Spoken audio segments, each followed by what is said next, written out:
네, 여러분 안녕하십니까. 11월 12일 화요일입니다. 마켓나우 1부 시작하겠습니다. 임종윤입니다. 네, 고은별입니다. 거침없는 미증시의 상승세가 이어지고 있습니다. 네. 3대 지수가 일제히 최고치를 연이 경신하고 있고요. 이와 함께 러셀 지수 중소형주들이 모여있는 네. 지수이죠. 1% 이상 상승하는 모습이 나타났는데요. 다만 우리 시장은 계속해서 좀 소외되는 그렇죠. 모습이 나타나면서 시장에 대한 답답함 갖고 계실 것 같습니다. 다만 언제나 하락하는 그런 시장은 없고요. 그렇죠. 네, 이와 함께 트럼프 대통령 당선인의 당선이 취소가 되지 않는 이상은 우리는 조금 더 치밀하게 또 구체적으로 시장에 대한 판단과 계획을 세우면서 시장 대응 방법을 고려해 본다면 상승장 반등장이 올 때 그만큼 만회할 만한 회복 탄력성을 갖지 않을까라는 생각을 하게 됩니다. 네. 특히나 외국인의 수급도 결국에는 실적주로 쏠리지 않고 그럼요. 있으니까 네. 이러한 부분 탄탄한 기업들 잘 선별해서 시장 대응해 보시면 좋을 것 같습니다. 네, 그리고 앞서 이제 고은별님께 잘 설명해 주셨습니다만 뉴욕 시장도 오늘은 조금 이번 주는 지난주와는 분명히 조금 분위기가 달라지는 느낌이 좀 듭니다. 기술주들이 지금 일단 주춤하고 있죠. 테슬라 한 종목 말고는 이제 M7 종목에서 알파벳이 1% 정도 오른 거 말고는 사실은 빅테크들도 조금 주춤하는 모습들이 나타나고 있고요. 말씀하신 대로 비트코인 정도, 테슬라 정도, 그러니까 일부 이제 종목들만 좀 이렇게 강한 모습이 여전하다. 이 얘기는 이제 얼추 이제 이 어떤 힘이 좀씩 좀 탄력이 좀 줄어들고 있는 모습이다라는 것도 이번 주 보시면서 좀 감안하시면서 시장 투자 전략 짜셔야 될 것 같습니다.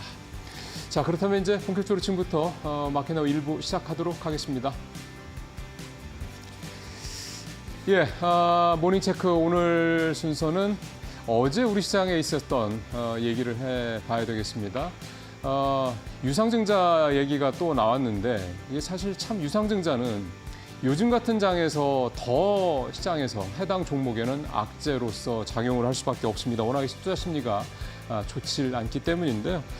대표적인 사례가 고려안이죠. 고려안 차트 한번 준비했으니까 한번 보시죠. 150만 원까지 올라갔던 이 주가가 유상증자 소식 나오자마자 저렇게 보시는 것처럼 장대 음봉을 만들면서 뚝 떨어져서 80만 원대 좀 위까지 90만 원대 밑에까지 좀 떨어졌다가 지금 그래도 꽤 반등을 했습니다. 110만 원대까지 좀 다시 올라오긴 했는데요. 저렇게 이제 정말 150만 원 찍고 뭐 200만 원 가네 말하는 얘기까지 나왔던 종목이 저렇게 유상증자 한 방에 주가가 저렇게 거의 반토막이 날 정도로 유상증자 이게 사실은 물론 고려아연도 유상증자를 했다라는 것 사실 자체보다는 여러 가지 좀 다른 어떤 시장에 좀 신뢰를 저버리는 이런 모습들 때문에 더 주가가 떨어지긴 했습니다만 그만큼 유상증자란 이 어떤 팩트 자체가 주가에 미친 영향이 그만큼 크다라는 걸 보여주는 대표적인 사례입니다. 근데 어제 이런 비슷한 사례가 또 좀 발생을 했습니다. 이수페타시스라고 하는 회사인데요. 이 회사는 이제 AI 기반의 고다층 인쇄로 기판을 만드는 되게 좋은 회사입니다. 매출도 7천억 가까이 되고 이익도 1,000억 원이 넘는 그런 회사고 굉장히 꼭 필요한 그런 부품을 만드는 회사인데 이런 회사가 어제 주가가 어제 급락을 했습니다. 왜 급락을 했느냐? 지난주 금요일 날 상황 때문에 그런 건데요. 표에서 보시는 것처럼 지난주 금요일 날 이스페타시스가 오전 9시에 이사회를 열어서요. 두 가지 안건을 통과를 시켰습니다. 첫 번째 안건은 4천억 원의 설비 투자 공장 증설 내용이고 이거는 뭐 시장에서 나쁘게 볼 이유가 별로 없습니다. 근데 문제는 두 번째 안건이었습니다. 5,500을 유상증자를 해서 2차 전지 소재 기업을 인수한다는 내용이 좀 들어가 있었습니다. 근데 이제 일단 첫 번째는 이게 시장에 좀 불안감을 줬고 두 번째는 이거를 위에 제목에서 보시는 것처럼 올빼미 공시 그러니까 장 마감 한참 뒤 6시 그러니까 지난주 금요일 날 6시가 넘어서 이제 이 내용을 공시를 한 겁니다. 그러니까 투자자들 입장에서 봤을 때는 내가 이제 갖고 있는 종목이 그 다음 날, 그러니까 내가 투자를 이제 뭐 거래를 할 수 없는 그 시간대 이제 악재를 이제 내놓다 보니까 대응을 할 수가 없다라는 거죠. 여기서 투자자들이 느끼는 이 낭패감, 이 당혹감, 뭐 황당함, 그다음에 배신감, 뭐 불쾌감 이런 것들은 참 이루 말할 수가 없을 겁니다. 이제 그런 부분들이 바로 그 다음 날인 어제였죠. 장에서 그대로 나타났습니다. 이스페타시스 차트 한번 보시죠. 이게 제가 아마 1분봉을 차트를 만들어 온 걸 텐데요. 요렇게 이게 이제 11월 8일 그때 3만 원 넘게 올라왔던 주가의 모습이고 이게 이제 이번 주 월요일 날 어제 11일 날 장 이제 시작됐을 때 모습입니다. 시작하자마자 이제 20% 넘게 계속 하락으로 시작을 했고 장중 내내 계속 20% 이상의 낙폭을 보이다가 결국 마감도 22%가 넘는 가격으로 24,550원에 마감을 했습니다. 그 전주에 31,750원짜리 주가가 무려 7,000원 가까이 이렇게 하루 만에 빠진 겁니다. 그러니까 결국 이제 이번에 이수페타시스 사태를 보더라도 또 한 번 느끼는 건 뭐냐면 투자자들이 이제 내가 사는 종목을 믿을 수가 없다라는 겁니다. 그러니까 불신인 거죠. 공시를 아무래도 회사가 이 공시만 장 마감 후에 했으면 모르겠는데 또 앞서 말씀드렸던 좀 호재성 공시죠. 이제 투자를 열심히 하겠다. 이 공시는 또 장중에 했단 말이에요. 그러니까 투자 일상에 갔을 때는 기업들이 상장사들이 자기들한테 유리한 거는 장중에 발표해서 주가를 띄우는 데 써먹고 자기들한테 불리한 그런 공시들은 장 마감 후에 한다 이겁니다. 그 사이에 뭐 내부자 거래가 있을 수도 있는 거고요. 그러니까 이런 일이 자꾸 반복된다면 가뜩이나 지금 국장을 떠나서 미장으로 간다고 얘기들이 나오고 있는 판인데 더욱더 시장에서 우리 국장에 대한 신뢰감이 떨어질 수밖에 없습니다. 정부에서 적극적으로 추진한다고 하고 있는 밸류업조차도 별 의미가 없을 수 있다 이런 말씀이 되는 거죠. 참 이게 오래된 관행입니다. 근데 이 문제가 해결되지 않는다면 밸류업은 공연불에 끝날 수밖에 없을 것이다 이런 말씀을 좀 드리고 싶습니다. 네, 모닝체크 마치겠습니다.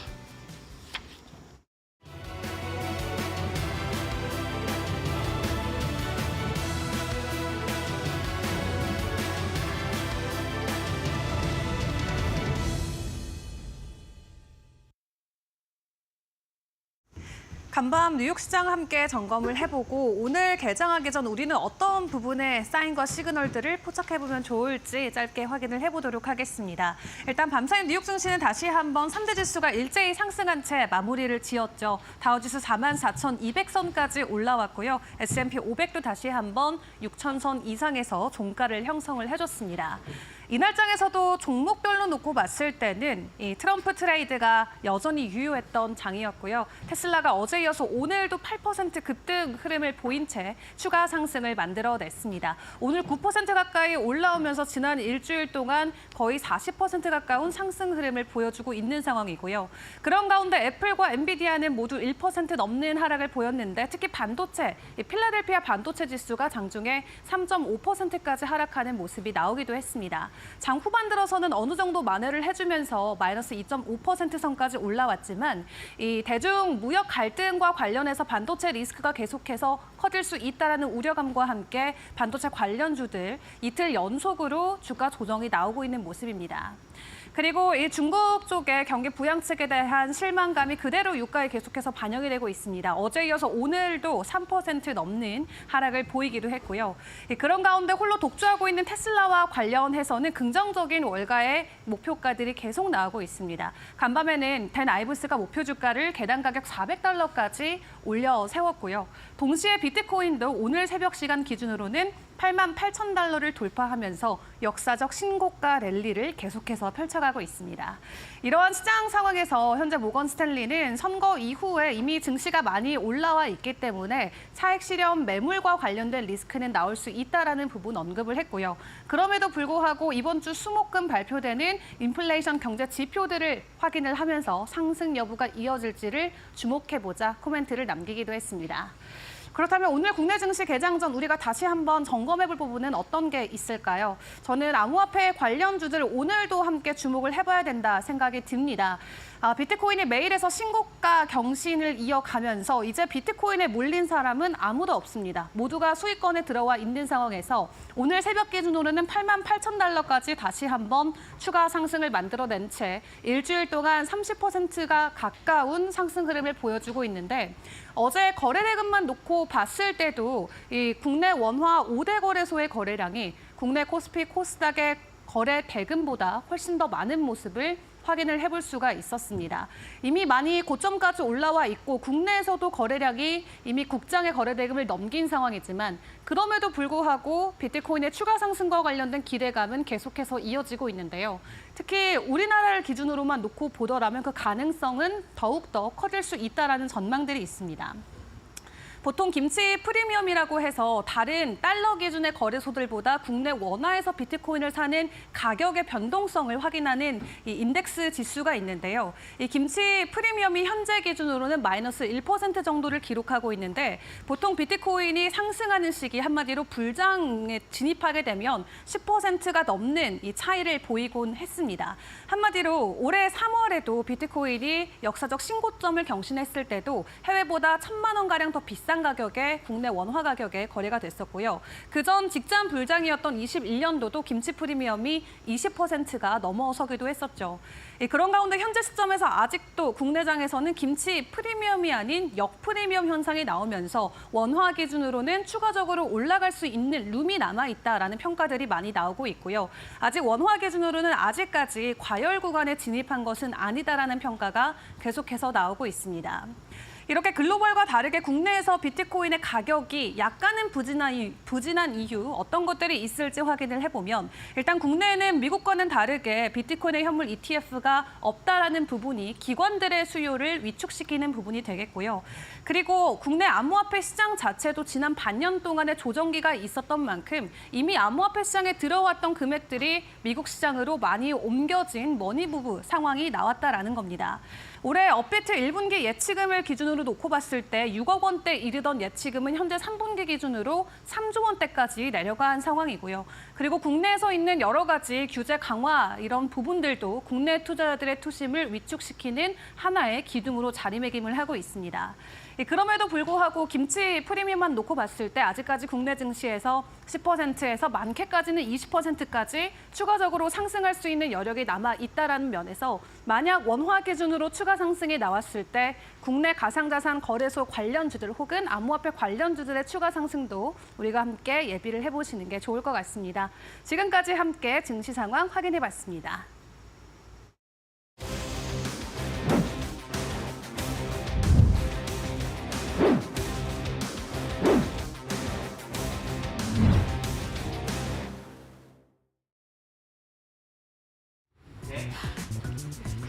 도널드 트럼프 미국 전 대통령이 재선에 성공하면서 우주항공 산업이 각광받고 있습니다. 특히 대선을 직접적으로 지원한 일론 머스크의 스페이스X가 직접적인 수혜를 받을 것으로 예상되는 가운데 어제 LG 에너지솔루션이 스페이스X의 배터리를 공급한다는 소식이 전해져 시장에서 큰 주목을 받았는데요. 우주 산업이 본격적으로 개화하는 현 시점에서는 인공위성 그리고 발사체 제조 분야가 수혜를 입을 것이라는 분석이 나옵니다. 민간 우주항공 시대 투자 포인트 들어보시죠.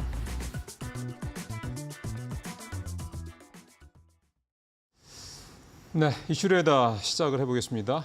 박근호 이사, 곽유정 파트너도 함께하겠습니다. 어서 오십시오. 네, 안녕하십니까. 안녕하세요. 자, 첫 번째 우주항공 섹터. 이게 사실은 또 트럼프 트레이드의 대표적인 또 섹터이기도 한데 네. 오늘 박근호 이사님이 준비를 하셨는데 어떤 점에 주목하고 계세요?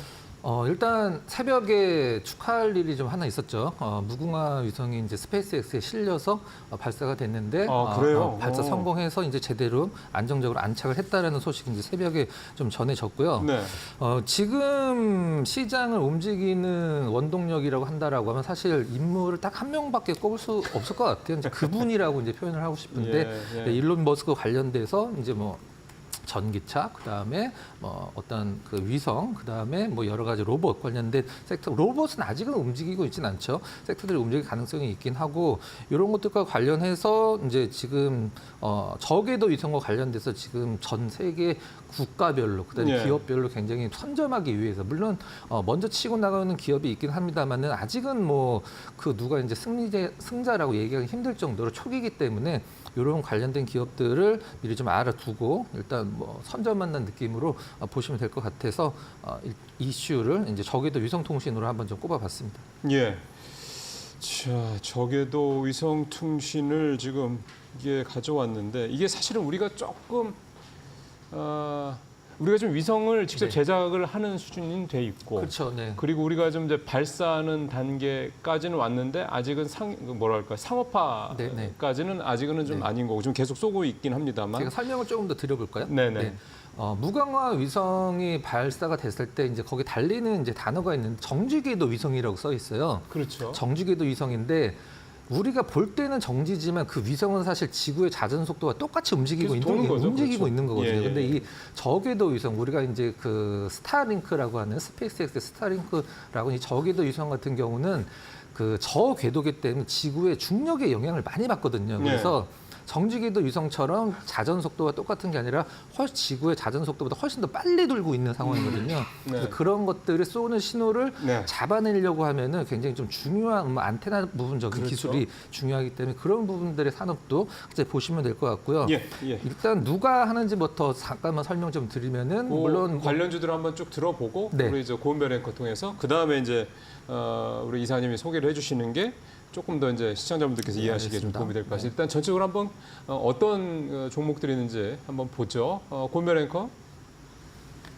네, 국내 증시 우주 항공 산업을 영위하고 있는 기업들, 스타링크와 연관되어 있는 기업들 이야기를 나눠 보겠습니다.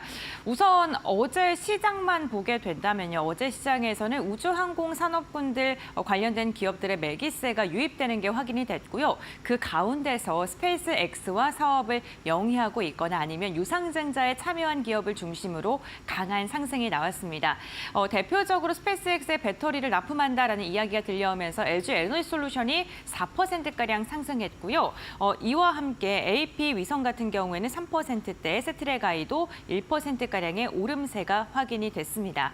우주항공 관련 기업들 보게 된다면요. 스페이스 X와 관련해서 두 자릿대 강세를 보였던 종목군들은요. LK 사명이 상한가에 도달하는 데 성공을 했고 이 부분도 체크해 보시면 좋을 것 같습니다.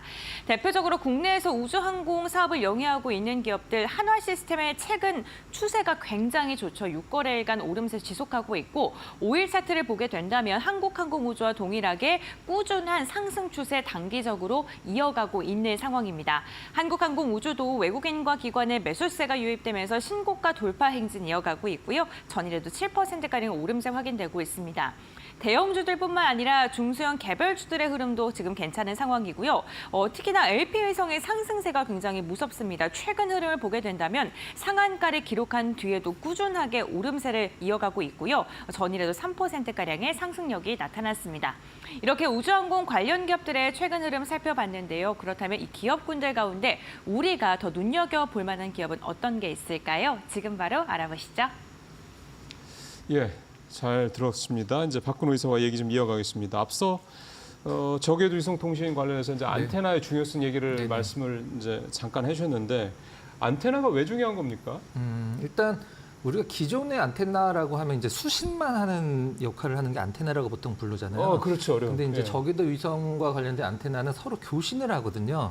이 위성들이 이제 정지되어 있는 게 아니라 계속 지구보다 빠른 속도로 돌죠. 돌기 때문에 네. 그 위성들을 계속 추적해서 안테나들이 계속 움직여야 되는 부분들이 있기 때문에 그런 부분은 기술력으로 굉장히 좀 중요한 부분이고 앞으로 뭐 6G라든가 아니면 그렇죠, 무인 그렇죠. 항공기 이런 부분에서 많이 쓰일 수 있는 부분이 저궤도 위성이라 굉장히 좀 중요한 부분이라고 생각을 하고 있습니다. 6G로 가게 되면 사실은 이제 중계기 현재 네네. 5G까지는 중계기를 이제 지상에 그렇죠. 깔아가지고 이제 뭐 하는데 네. 6G로 가면은 그거 가지고는 안 된다면서요?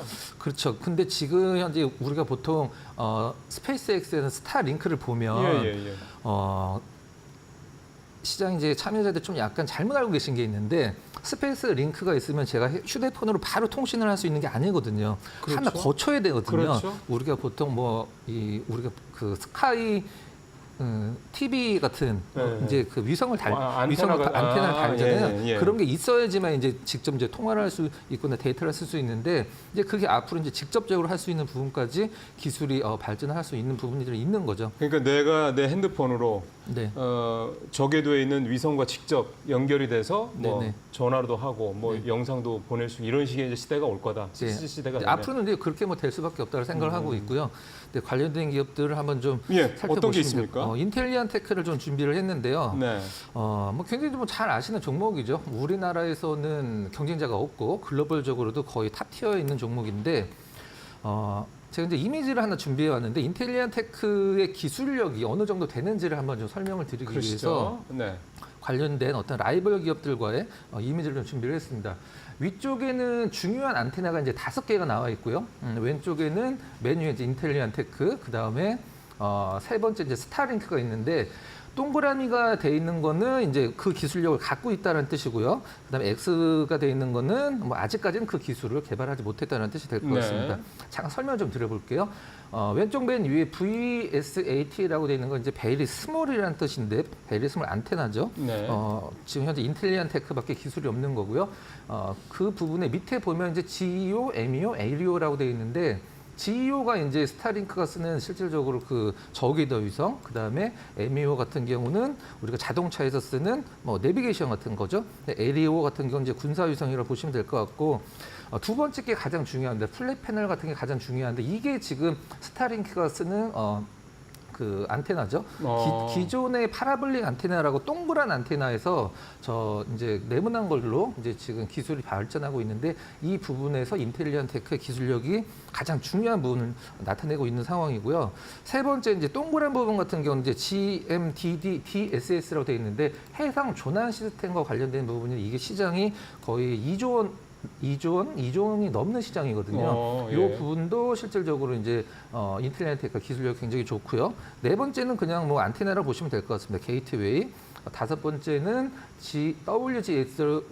WGS라고 되어 있는 건 이제 군사 위성이라고 생각하시면 될 것 같은데 이 관련된 기업들, 경쟁사들 중에 이 5개의 기술들을 모두 갖고 있는 기업은 인텔리전 테크 하나밖에 없다라는 점을 이제 좀 어필을 인텔리전 테크에서 어필을 하고 있는 상황이고요. 이 회사가 우리나라 회사예요? 그렇죠. 예. 우리나라 기업이고요.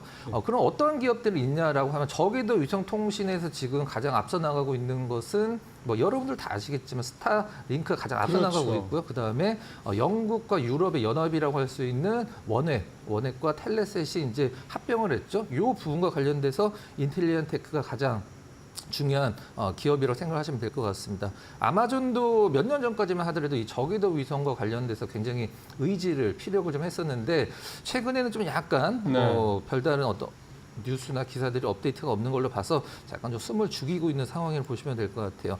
자, 근데 인텔리전 테크를 지금 왜 봐야 되냐면 우리가 보통 지금 막 실적이 잘 나오는 기업들이 있잖아요. 네. 근데 그런 기업들도 좋긴 하지만 내년에 실적이 잘 나올 것 같다가 아니라 잘 나올 수밖에 없는 기업들이 있거든요. 그게 왜 그러냐면 네. 올해 말에 이 저궤도 위성 그 기업들이 이 인텔리전 테크의 발주를 굉장히 많이 했어요. 그럼 그게 무슨 말이냐면 그게 내년 실적으로 잡힌다는 부분들이 가장 중요한 부분이라. 그러니까 해외의 그런 저궤도 위성 업체들이 그렇죠. 네. 예. 이 부분들을 봤을 때 올해는 이제 재작년 대비해서 작년 대비해서 올해 실적은 약간 좀 숨을 죽이는 구간이고 내년에 본격적으로 이 저궤도 위성 시장이 개화를 한다라고 하면은 이 인텔리전 테크의 높은 기술력을 이용한 안테나가 좀 주목을 받지 않을까라고 하는 생각입니다. 그러니까 저게 소위 말해서 이제 미국에서 이제 트럼프 이익이 들어가면서 우주항공 쪽에 이제 더 폭발적인 성장을 한다. 스타링크도 더 큰다. 뭐 그럴 경우에 이제 안테크도 네. 그 어떤 편승을 할 가능성이 높다 이렇게 보신다. 네, 맞습니다. 말씀이군요. 알겠습니다.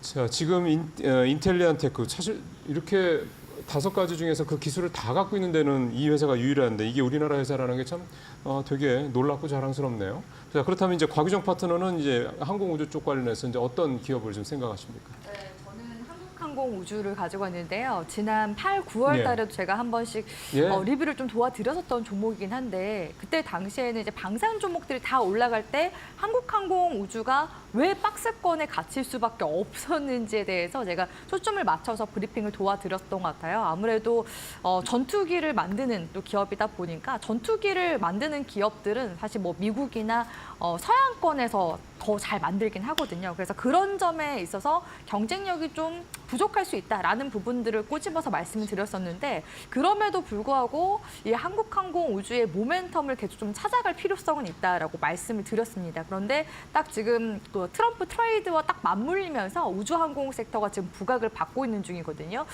보통 이런 이제 산업이 대세 상승을 만들어갈 때는 몇 가지 이제 조건이 있다고 볼 수가 있습니다. 대표적으로 뭐 매크로 환경이라든지 내지는 기업에 대한 투자 이슈, 그리고 내지는 정부 쪽에서 지원 정책이 나오거나 했을 때 대세 흐름이 나올 수 있다고 볼 수 있을 것 같은데요. 올해 지금 보니까 우주항공 분야 같은 경우에는 미국에서 구글과 버라이즌 등의 빅테크 기업들이 최근에 이제 우주항공 산업에 투자하거나 파트너십을 맺기도 했었고요. 정부 정책과 이제 규제 완화 부분에서는 올해 이제 우리나라 이제 정부 쪽에서는 올 초 우주 산업 지원을 위해서 2027년도까지 우주 개발 예산안을 50% 정도 증액시키겠다라고 발표를 하기도 했었습니다. 근데 이에 따른 사실 수혜가 많이 부각이 되지 못했었는데 딱 지금 이제 트레이드 수혜 섹터로 엮이면서 지금 또 상승세가 나와주고 있기 때문에 계속해서 좀 주목해볼 만한 시기라고 보여지고요. 이제 적에도 이제 위성 관련해서 말씀을 하셨는데 그 한국항공우주 같은 경우에는 KT와 KTSAT과 같이 함께 통신 위성 시스템 개발 및 6G 저궤도 위성 사업 협력을 위한 상호 협력 업무 협약을 최근에 체결을 하기도 했었습니다. 예. 그럼으로써 이제 향후 6G 위성 통신이 활용이 될 유무인 복합 전투 체계 개발을 담당하면서 군 위성 통신 사업을 좀 주도해 나가겠다라고서 이제 밝히기도 했었는데요. 최근에 이 한국항공우주 같은 경우에는 제노코라는 기업도 이제 계속 인수를 하면서 우주 사업에 대한 역량도 계속해서 강화해 나가고 있고 방산 쪽에 있어서도 핵심 부품을 지금 내재화하려고 하는 시도가 지금 계속 엿보이고요. 여기에다가 올 초 같은 경우에는 군 전찰 위성 2호기를 이제 발사에 성공을 했습니다. 그렇기 때문에 계속해서 향후 군 위성 사업 수주를 위한 경쟁력이 지금 확보가 되어가고 있는 상황이기 때문에 지금 시점에서는 좀 주목해볼 만한 종목이라 보고 있고요. 기술적인 흐름 봤을 때도 지금 한 2, 3년 정도 주가가 월봉상 흐름 봤을 때 삼각 수렴 형태로 가다가 최근 이제 근래 들어서 전고점을 지금 돌파를 하면서 강하게 지금 시세를 내주고 있는 중이에요. 그렇기 때문에 다른 타 방산주들보다 못 갔다는 점, 그리고 지금 현재 우주항공 산업이 곽강을 또 받고 있다라는 점을 미루어 봤을 때 현 구간에서는 8만 원 구간대까지도 추가적인 시세가 나와줄 가능성 엿볼 수가 있는 종목이라고 보고 있기 때문에 한국항공우주 우리 청자분들도 같이 함께 보시면 좋을 만한 종목이라고 보고 있습니다. 예, 한국항공우주 카이는 사실은 KF-21, FA-50, 수리온 요것만 생각은 방산주로만 생각을 하다가 이 우주항공 쪽, 그러니까 지금 말씀하셨던 것처럼 이 위성 쪽에 이렇게 또 기술을 갖고 있다는 걸 또 새삼 다시 한번 확인을 좀 하게 됩니다. 그래서 오늘 항공우주 관련해서는 인텔리안테크, 그다음에 한국항공우주 이 두 종목을 여러분들께 좀 두 분께서 각각 추천을 좀 해드렸고요. 자, 두 번째 이슈 어떤 건지 한번 볼까요?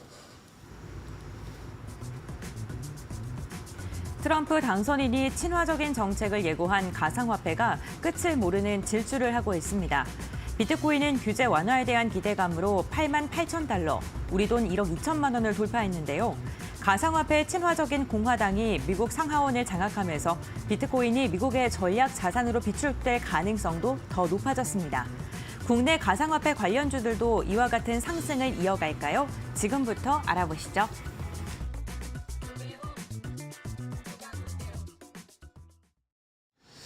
자, 두 번째 참 이 비트코인 얘기인데 이게 참 갖고 있는 분들이 이제 얼마나 되실지 모르겠습니다만 요즘에 아마 너무 오르니까 이거를 계속 이게 불안한 마음도 좀 아마 드시지 않을까 생각이 듭니다. 어쨌든 뭐 8만 달러 넘었고 좀 전에 우리 이은주 앵커, 고은별 앵커도 말씀하셨지만 이제 8만 8천 달러도 넘어서 이제 뭐 9만 달러도 이제 곧 넘어올 것 같은 기세입니다. 뭐 이러면 10만 달러 뭐 이게 나오는 거죠.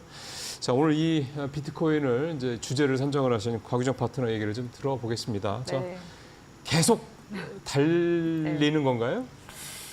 일단은 지금 벌써 이제 우리나라 원화 기준으로 봤을 때 1억 2,500만 원대 정도 지금 올라가고 있는 중이더라고요. 비트코인이 2021년도가 이제 1억 원대 찍고 나서 그 다음부터 계속 쭉쭉 빠졌었거든요.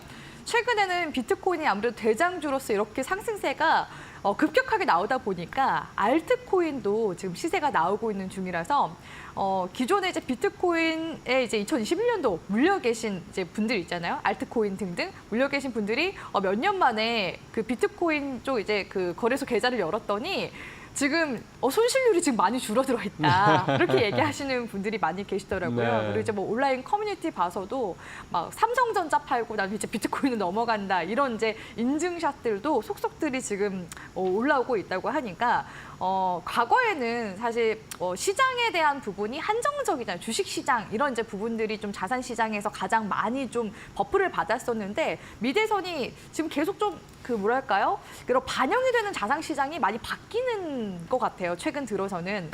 그래서 국내 증시 같은 경우 미대선 끝나고 지금 확실히 좀 못 올라가는 그런 모습이 있는데 지금 외국인의 투자 자금이 다 어디로 가고 있냐라고 봤을 때 비트코인 시장 내지는 지금 계속해서 미국 시장 쪽으로 향하고 있거든요. 그러다 보니까 오히려 이제 우리 국내 시장은 계속 좀 소외받는 그런 모습들이 나와주는 것 같고요.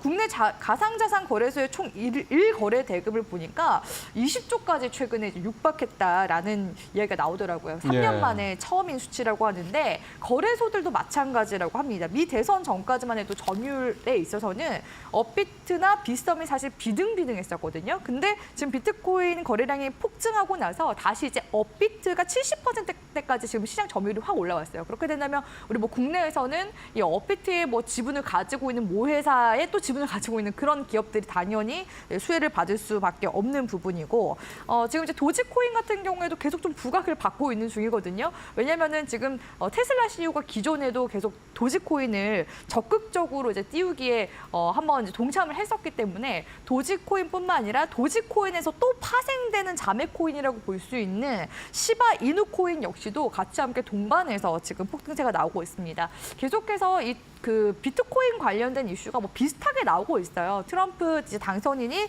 미국을 이제 비트코인 수도로 만들겠다라고 예. 이야기한 부분들도 있고 맞아요. 예. 지금 공화당이 하원과 상원 이제 동반해서 만약에 차지하게 되면은 암호화폐 법안 역시도 통과할 가능성이 지금 또 매우 커진 상황이거든요. 했다고 얘기 나오죠. 그러니까 네. 말씀하신 대로 그렇게 법안 통과하는데 네. 리스크도 좀 거의 없다 이렇게 봐야 되겠네요. 그렇죠. 그렇기 때문에 지금 다시금 비트코인 르네상스 가상화폐 황금기가 네. 오는 게 아니냐라는 지금 이야기가 나오고 있고요. 네. 지금 보니까 그 가상화폐 규제에 앞장섰었던 그 위원장을 지금 또 해임을 했습니다. 이런 이제 그 해임하겠다고 공언을 했습니다. 공언을 한 이런 부분들도 계속해서 큰 호재로 지금 받아들여지고 있기 때문에 오히려 이렇게 지금 돈을 또 많이 쓴 이제 가상화폐 업계가 정치 세력으로 지금 계속해서 좀 부상이 되고 있는 상황이라서 계속해서 이제 연말에는 지금 또 추가적으로 지금 8만 달러잖아요. 10만 네. 달러. 그리고 이제 내년까지는 14만 달러에서 15만 달러까지 갈 수 있다라는 지금 이야기가 나온 만큼 계속 관심도가 네. 연말까지는 계속해서 이런 비트코인 쪽에 쏠림 현상이 나오지 않을까. 그러면 또 우리나라 네. 국내 테마 종목들도 계속해서 관련 움직임이 나와줄 가능성이 높기 때문에 트레이딩 관점에서 네. 같이 함께 계속 좀 보셔야 되는 테마가 아닌가라고 보고 있습니다.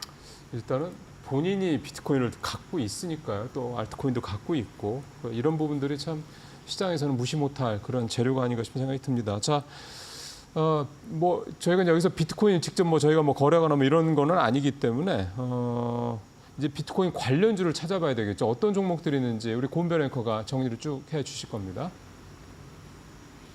네, 비트코인이 사상 최고가 행진을 이어가면서 국내에서도 가상화폐 관련주들이 지금 강한 상승이 나오고 있는 상황입니다. 국내에서 가상화폐 관련 기업으로 엮여있는 종목군들은요.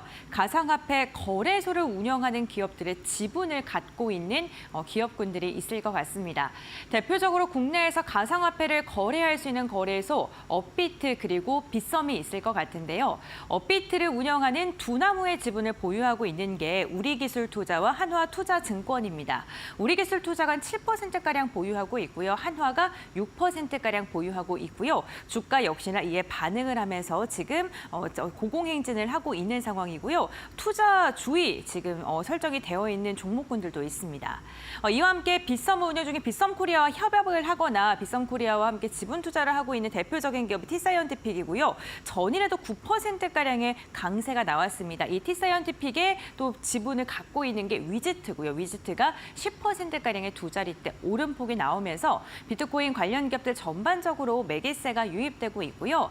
이 비트코인을 가지고 결제를 하는 원화로 결제를 가능한 서비스를 운영하고 있는 게 갤럭시아 머니트리입니다. 전거래 6%가량의 오름세가 나오면서 10,000원 선을 터치하기 위해 힘을 내주고 있는 상황입니다. 비트코인의 가격이 고공행진하면서 한 개당의 가격이 8,000달러 선을 돌파했다는 소식이 들려주었고요.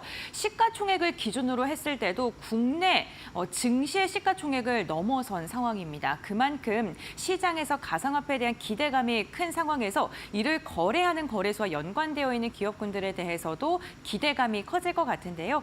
그렇다면 이 같은 종목군들 중에 어떠한 종목을 눈여겨보면 좋을까요? 지금부터 알아보시죠.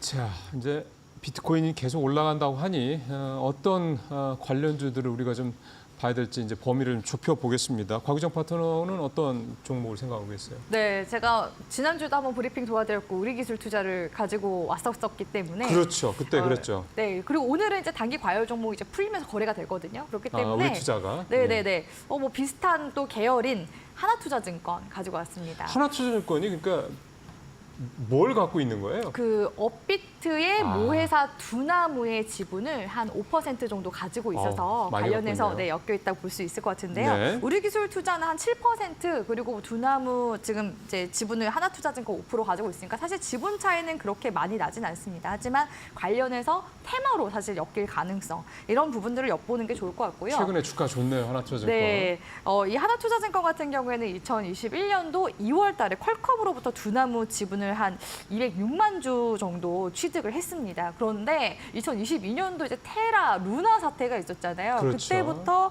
이 지분 가치가 계속 매년 좀 낮아지면서 2년 새 장부가가 이제 반토막이 나기도 했었거든요. 그런데 지금처럼 이렇게 반감기에 맞물려서 비트코인 시세가 지금 또 나오고 있기 때문에 지분 또 매각에 대한 또 가능성, 우리기술투자와 마찬가지로 같이 함께 들어오고 있는 중이다라고 볼 수 있을 것 같고요. 하나투자증권이 또 관련해서 이렇게 테마로 움직임이 나올 때마다 하나투자증권 우선주가 또 주가가 변동성이 더 크게 나온 편이었고 네. 2021년도 이제 3월 달에 업비트 운용사 이 두나무가 미국 뉴욕증권소 상장을 네. 추진한다라는 소식이 나왔을 때도 강하게 움직임이 나왔었습니다. 네. 그래서 관련 테마로는 당연히 봐야 되는 종목이라고 보고 있고요. 그 외에도 지금 이제 정부 쪽에서 STO 지금 법제화도 추진 중에 있지 않습니까? 그렇죠. STO 시장 역시도 2030년까지 367조 규모로 성장할 수 있는 그런 잠재 가능성이 무궁무진한 시장인 만큼 하나투자증권에서도 이런 토큰증권 플랫폼 구축을 위해서 계속해서 지금 인프라도 플랫폼도 지금 구축해 나가고 있는 상황이고요. 플랫폼 같은 경우는 당연히 토큰증권 거래가 가능한 이제 공간이기 때문에 이 증권사에서 가지고 있는 이런 이제 거래소 중간 이제 다리 역할을 하는 중개 역할을 하는 그런 플랫폼이라고 보시면 되겠습니다. 그리고 이 하나투자증권이 2019년도에는 싱가포르 STO 거래소 운영사 캐프리지에도 한번 이제 또 투자를 단행한 이런 이제 이력들이 있기 때문에 관련해서 비트코인과 STO 쪽으로 같이 함께 보실 만한 종목이라고 생각을 하고 있고요. 기술적인 이제 움직임도 같이 함께 보시면 최근에 이제 3월달 이후로 주가가 박스권에 갇힌 모습이 관측이 되고 있는데 지금 4,000원 구간대 바로 정거래일에 강하게 돌파해주면서 대량 거래량도 같이 함께 들어온 모습을 볼 수가 있습니다. 그래서 이번 주까지 계속해서 트럼프 트레이드 수혜를 받는다라고 한다면 이전에 이제 전고점 구간대였던 이제 5,000원 부근대까지도 시세를 계속해서 만들어 나갈 가능성이 높기 때문에 트레이딩에 자신 있다 하시는 분들은 하나투자증권도 같이 함께 눈여겨 보시면 좋을 만한 종목이라고 보고 있습니다. 이 STO 쪽, 토큰증권 이쪽은 하나증권이 좀 도드라지는 겁니까? 아니면 다른 증권사들 다 그냥 하나투자증권 정도 다 하는 겁니까? 다른 증권사 중에서는 하나증권이나 미래에셋증권 이런 이제 곳들도 다른 금융사와 또 컨소시엄을 이제 구축하거나 또 토큰증권 사업자 협약 등으로 지금 계속 인프라 준비에 박차를 가하고 있는 중이긴 한데요. 전체 증권업계가 비슷하게 하긴 하고 하는 있는데 거군요. 하나투자증권이 여기서 조금 더 이제 진심인 부분이 이런 싱가포르 그러게요. 이제 STO 거래소를 이렇게 투자한다거나 또 하나자산운용사 쪽에서도 마찬가지로 STO 플랫폼 쪽에 투자를 단행한 이력이 있기 때문에 상당히 이제 증권사들 중에서도 STO의 진심인 곳이다라고 볼 수 있을 것 같습니다. 그러게요. 지금 비트코인인데 나중에 STO가 내년 초에 뭐 법안 나온다는 얘기도 있으니까 그런 거 되면은 또 한번 좀 수혜를 입을 수 있는 그런 종목일 것 같습니다. 자, 마지막으로 우리 박근호 이사님 통해서 좀 짧게 비트코인 관련주 어떤 거 보고 계세요? 네, 저는 위지트를 갖고 왔는데요. 네. 앞서서 이제 우리나라 이제 거래소가 이제 두 개, 업비트, 빗썸코리아로 대변될 수 있을 것 같은데 이제 빗썸코리아 관련돼서는 비덴트라는 종목이 유명했습니다만은 지금 이제 거래 정지가 상당히 오랫동안 기록이 되고 있기 때문에 일단 빗썸코리아 관련돼서 위지트를 갖고 왔는데요. 빗썸코리아 이제 대주주가 T사이언티픽이라는 종목인데 그 T사이언티픽의 지분을 20% 정도 갖고 있는 게 이제 위지트죠. 그러면은 T사이언티픽을 사는 게 맞지 않느냐라고 생각을 할 수도 있는데 T사이언티픽 같은 경우 사실 방송에서 소개시켜드리긴 좀 약간 무리가 있어 보여서 대안으로 위지트를 좀 갖고 왔습니다. 지금 거래소 관련된 기업들은 사실 비트코인의 가격이 중요한 게 아니죠. 비트코인의 거래량이 중요한데 네, 그러면 거래량이 굉장히 좀 증가하고 있다는 점이 좀 긍정적이고요. 뭐 굳이 비트코인이 아니더라도 위지트 같은 경우는 이제 디스플레이 쪽, 그다음에 반도체 쪽에서 국내 유수의 기업이라고 할 수 있는 삼성, 뭐 하이닉스, 뭐 LG 디스플레이, 삼성 디스플레이 등의 우리가 보통 파츠라고 얘기하는 소모품 부품들을 공급을 하고 있는 기업이라 위지트 지금 가격권에서는 뭐 우리가 흔히 얘기하는 페니 주식이에요. 동전 주식인데 한번 이제 관심 있게 비트코인과 관련돼서도 보면 좋지 않을까라고 생각을 해서 위지트를 한번 골라봤습니다. 예. 비트코인 관련해서는 이제 하나투자증권 위지트2 주식을 각각 소개를 해주셨습니다. 자, 오늘 이슈 레이더 여기서 마무리하도록 하겠습니다. 두 분 말씀 잘 들었습니다.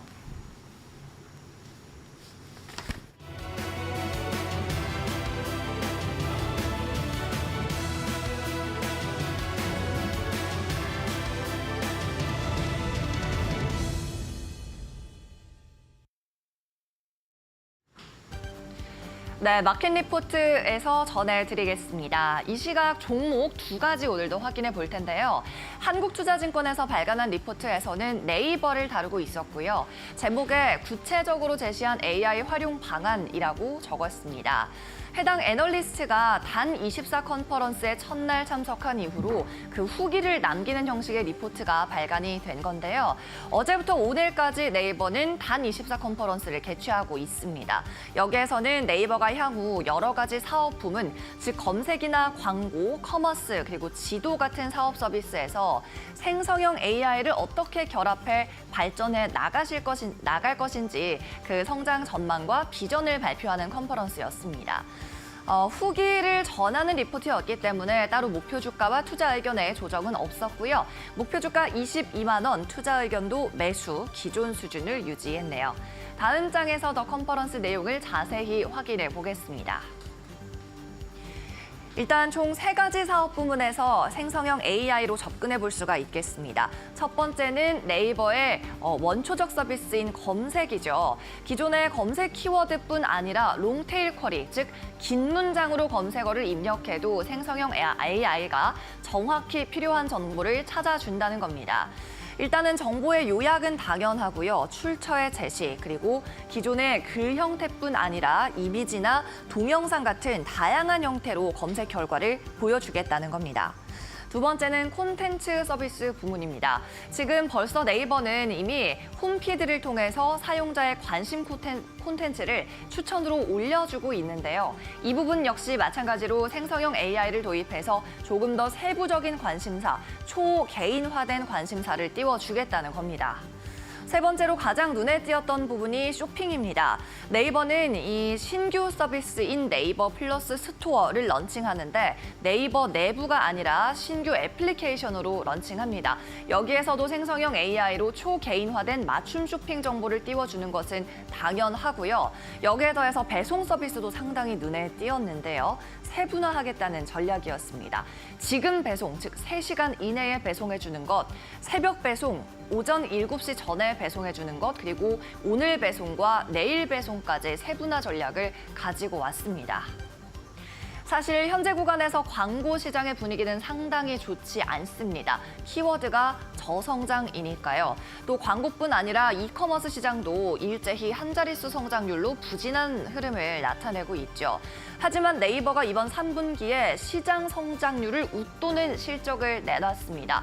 광고 성장률이 2자릿수로 뛰어오른 거죠. 이렇게 광고와 이커머스 양대 산맥 가운데 광고에서는 일단은 성장률의 반등이 나왔기 때문에 이커머스만 따라준다면 주가 반등의 조건도 완벽하게 구성이 된다고 이야기하고 있습니다. 현재 시점에서 관심을 둬야 하는 종목이라고 말하고 있네요. 네, 계속해서 두 번째 종목도 체크해 보겠습니다. 이번에는 화장품 대표 주자인 GNC 인터내셔널이고요. 삼성증권에서 리포트를 발간했습니다. 제목에는 실망스러운 3분기 이유는 있다고 적었습니다. 목표 주가를 하향 조정했지만은 일회성 요인 때문에 실적이 낮게 나온 부분이 있기 때문에 투자 의견은 매수를 유지했는데요. 일단 3분기 실적이 전날 장중에 전해지면서 14%의 급락으로 마감을 했습니다. 영업이익이 컨센서스를 50% 가까이 하회하면서 말 그대로 실적 쇼크를 안겨줬죠. 하지만 3분기 실적을 들여다보면 매출이 이연됐다거나 파생 상품의 평가 손실이 있는 등 일회성 요인이 있다고 이야기하고 있습니다. 더 자세히 3분기 실적 들여다보겠습니다. 다음 장 확인해 보시죠. 네, CNC 인터내셔널 일단 매출이 지난 분기 대비, 즉 QOQ 대비해서 7.8%의 역성장이 나왔는데요. 시장에서는 사실 성장을 전망하고 있었기 때문에 실망 매물이 많이 출회했습니다.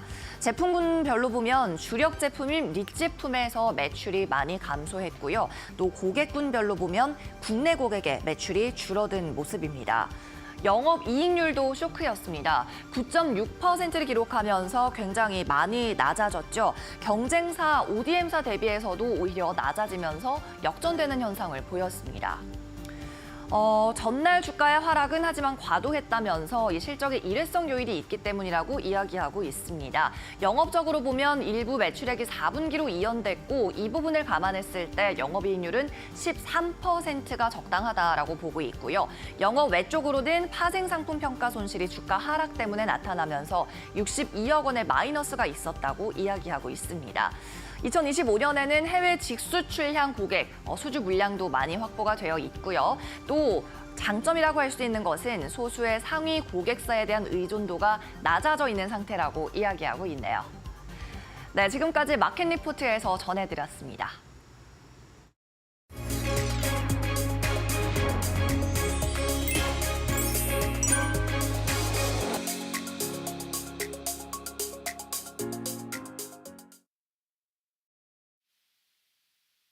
네, 전일 뉴욕 증시는 트럼프 랠리가 지속되면서 사상 최고치를 계속 경신하면서 마감을 했습니다. 특히나 테슬라는 연일 급등을 이어가면서 트럼프 당선 이후 40%가 넘는 상승을 기록했는데요. 당분간 트럼프 효과가 계속해서 이어질 것으로 보이고 비트코인도 사상 최고점을 갱신한 만큼 관련 테마주에 주목할 필요가 있겠습니다. 국내 증시는 전일 꽤 큰 폭 하락을 기록했기 때문에 이번 주 2,500포인트 지지하는 모습이 굉장히 중요하고요. 이탈하게 되면 2,400포인트까지 추가적 조정이 나올 수 있기 때문에 투자에 주의가 필요한 시점이라고 생각합니다. 이번 주 주목해야 될 업종 테마로는 방산주와 방금 말씀드린 비트코인 관련주 살펴볼 필요가 있겠는데요. 한화시스템을 비롯해서 제가 앞서 공략해드린 한국항공우주 등 전일 방산주가 큰 폭의 움직임이 나왔습니다. 트럼프 당선으로 국방비 부담이 증가한 만큼 앞으로도 추가적인 상승이 나올 것으로 보이고요. 오늘 공략해드릴 종목은 비트코인 관련주인 우리기술투자라는 종목입니다. 업비트 운용사인 두나무의 지분을 보유하고 있기 때문에 지분 보유만큼 수익성을 가져갈 수 있는데 올해 처음으로 하루 거래 대금이 14조 원을 넘기면서 코인 상승에 따른 수익성이 증가할 것으로 보이는 만큼 충분히 수익을 기대해 볼 수 있는 그런 종목이다라고 말씀을 드리겠습니다. 이상으로 이데일리 이슈였습니다. 감사합니다.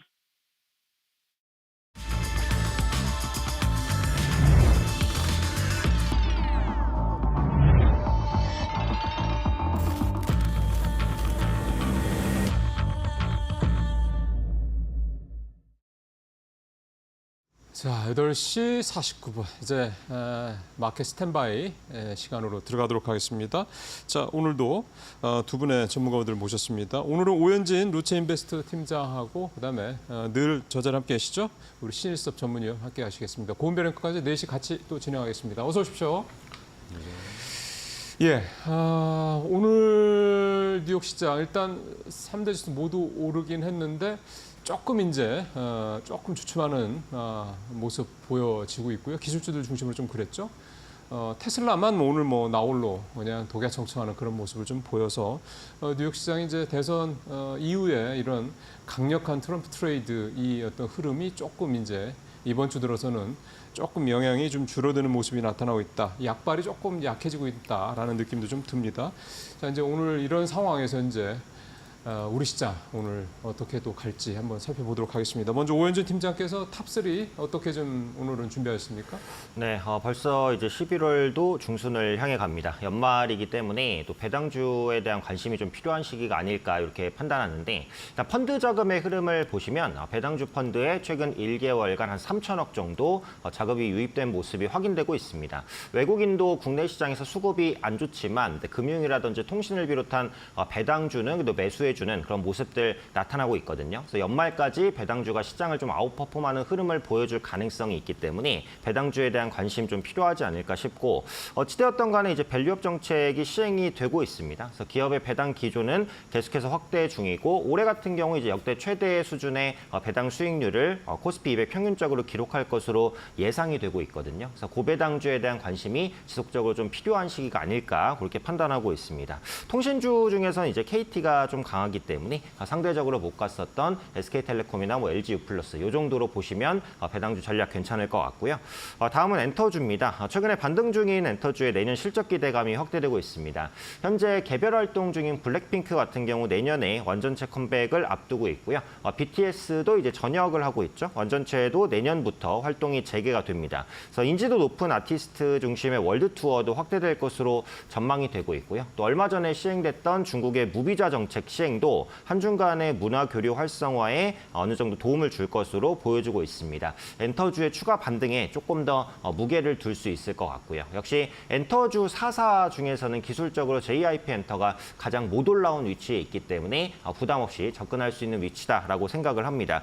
4분기까지는 실적 기대감이 조금 제한적일 것 같고요. 내년 상반기부터 실적 개선이 있을 거니까 반등이 빠른 속도로 나온다라기보다는 좀 완만한 반등 쪽에 무게를 두고 대응하시는 게 좋을 것 같습니다. 끝으로 이제 행사 관련된 얘기인데, 지스타 2024가 이제 역대 최대 규모로 이번 주에 개막을 합니다. 그래서 올해는 20주년을 맞이하고요. 참가 부스 규모로 보면 역대 최대였던 작년을 뛰어넘는 규모죠. 특히 이전에는 모바일 게임 중심의 신작에만 편중이 돼 있었다면 올해는 PC 기반의 게임 그리고 콘솔 기반의 게임들도 다양하게 출시될 것으로 보여집니다. 게임 산업 자체의 외형 성장 기대감이 좀 유효하게 나타나고 있다라고 보고 있고요. 참여 기업인 넷마블이라든지 크래프톤을 한번 주목해 보실 필요가 있을 것 같습니다. 추가적으로 중국 당국의 한국 게임 판호 발급이 재개가 됐죠. 그래서 추가 판호 발급 가능성도 있기 때문에 이런 부분들도 게임주의 투자 심리를 개선시킬 수 있을 것으로 판단하고 있습니다. 네, 알겠습니다. 오 팀장님은 날이 급격히 추워지는데 배당주 가장 먼저 언급해 주셨고요. 실적 기대가 되는 엔터주 그리고 게임주까지 말씀해 주셨습니다. 그렇다면 신 의원님께서는 오늘장 개장 전에 볼 탑3 어떤 걸로 선정하셨을까요?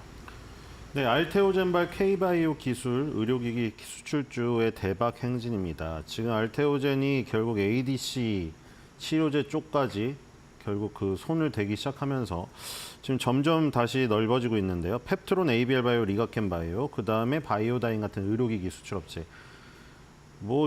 이거는 너무 많이 말씀드렸는데 다 이제 훌륭한 기업들 다 잡았죠. 베링거, 인겔하이미니, 머크니, 무슨 로슈니 세계적인 다국적 대학사 다 등장했잖아요. 거기서 이제 기술 수출이냐, 의료기기 수출이냐, 요거에 대한 차이가 있고 처음에 마일스톤을 얼마를 받느니 계약금을 얼마를 받느니 계약 규모의 차이가 있을 뿐 공통된 점은 뭡니까? 지금 전부 다 우리나라 의료기기라던가 아니면 우리나라 기술을 탐내고 있는 그게 이제 바이오 베터라는 시장에서 만난다고 했죠. 그래서 알테오젠에 의한 추가 계약 기대감으로 그리고 제가 어제 나갈 때 이제 ADC 기술을 손을 댔기 때문에 리가켄 바이오가 다음 타자라고 얘기 드렸는데 바로 급등하더라고요. 나가자마자. 두 번째는 조선주의 초강세 순환매 지속입니다. 마지막에 남은 조선주를 이제 계속해서 민감하게 파고들고 가고 있죠. 조선 기자재 업체로 상승 매기가 전이됐죠. 어제도 분명히 태광이랑 성황밴드 중에 하나를 가는데 제일 많이 가는 거 가라고 했잖아요. 성황밴드 급등했습니다. 그다음에 하나오션 얘기 드렸죠. 상선이 아니라 지금 구남에 포커싱이 맞춰지면서 하나오션이 오히려 HD그룹주보다 더 간다. 물론 HD 현대중공업도 예전에 대우조선해양과 쌍벽을 이루던 군함 만드는 업체이긴 하지만 하나그룹으로 들어간 대우조선해양의 그런 비전에 더욱더 점수를 주는 것 같고요. 그래서 이제 조선주가 이제 매기가 전이가 되고 있다. 어제 대양전기공업까지 갔어요. 그다음에 세 번째는 코인 관련주 급등세입니다. 뭐 지금 마이크 스트레이지 지금 그 회사가 급등을 하는데 그것도 사실 먼저 말씀드렸습니다. 비트코인의 고점 돌파보다 마이크 스트레티지 그 회사가 먼저 고점 돌파를 했거든요. 그러니까 이게 예고편이었던 것이죠. 그래서 지금 우리나라도 우리기술투자랑 하나투자증권이 급등세를 보이고 있습니다. 물론 이거는 뭐 두나무를 갖고 있다던가 무슨 가상화폐 그 거래소의 지분을 간접적으로 소유하고 있어서 엮여 있어서 직접적인 뭐 그 관련 회사는 아니다라고 하지만 거의 연동돼서 지금 움직이고 있습니다. 그래서 우리나라에서도 뭐 간접적으로 투자하는 방식은 있다. 그리고 우리나라 거래소 거래 금액을 지금 가상화폐 거래소 거래 금액이 넘어서는 우리나라 거래소로서는 굴욕을 지금 당하고 있는데 지금 이게 현실입니다. 그러니까 뭐 현실을 인지하시고 이렇게 민감하게 가는 섹터를 대응해서 손이 많이 가는 아이에게 어쩔 수 없이 많은 손을 가서 좀 달래주고 조금 단정해줘야 되는 우리나라다. 이렇게 보시면 될 것 같습니다. 자, 우리 신 의원님께서 오늘도 여전히 이제 알테오젠 바이오 쪽 얘기하셨고 조선주 어제 상당히 좀 강하게 말씀을 하셨고 그다음에 이제 오늘 뭐 비트코인은 이제 나오신 분들께서 다 한 말씀 하십니다. 그만큼 이제 워낙에 강한 모습을 좀 보여주고 있다 이렇게 좀 봐야 될 것 같습니다. 56분 20초. 오늘은 동시효과를 조금 일찍 들어가서 우리 권별 앵커가 조금 편하게 말씀하실 수 있게 좀 될 수 있을 것 같은데요. 자, 권별 앵커 동시효과 상황 전해주십시오.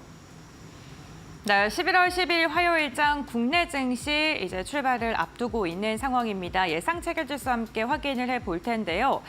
간밤 미증시 3대 지수가 또 다시 사상 최고치를 경신하는 랠리를 이어갔습니다. 그 가운데서도 테슬라를 중심으로 해서 시세가 좀 분출이 됐었는데요. 미국 증시를 보게 된다면 이제는 러셀 중소형 지수 단에서도 움직임이 강하게 나오면서 시장의 훈풍이 연일 이어지고 있습니다. 반면 우리 시장은 어제 이어서 오늘도 파랗게 질린 채 출발을 준비 중에 있는데요. 유가증권 시장 0.29%가량 빠지면서 2,524선, 코스닥도 0.4%가량 하락하면서 726선에서 출발을 준비 중에 있습니다. 아무래도 중국 경기 부양책에 대한 실망감이 시장을 계속해서 짓누르고 있고요. 미국의 보호무역주의에 대한 부담감, 우리 시장의 발목을 잡고 있습니다. 그렇다면 시가총액 상위 종목들의 흐름은 어떨까요? 유가증권 시장부터 확인해 보시죠.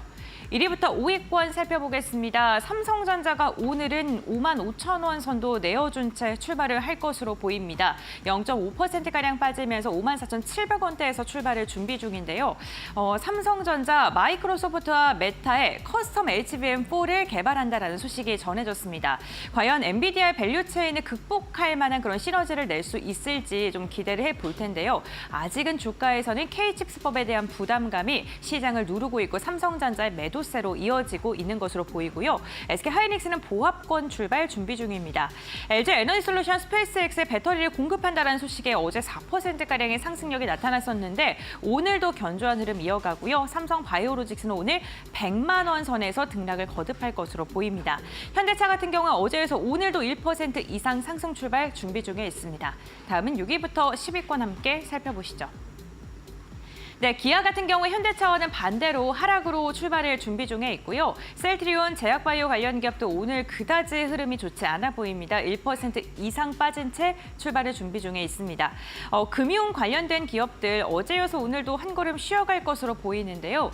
사실 트럼프 대통령 당선인이 대선에서 승기를 잡게 된다면 국내 기업들 가운데서는 금융 관련 기업들의 수혜를 입을 것이라는 분석이 가장 많았었습니다. 시중은행의 금리가 상승하기 때문인데요.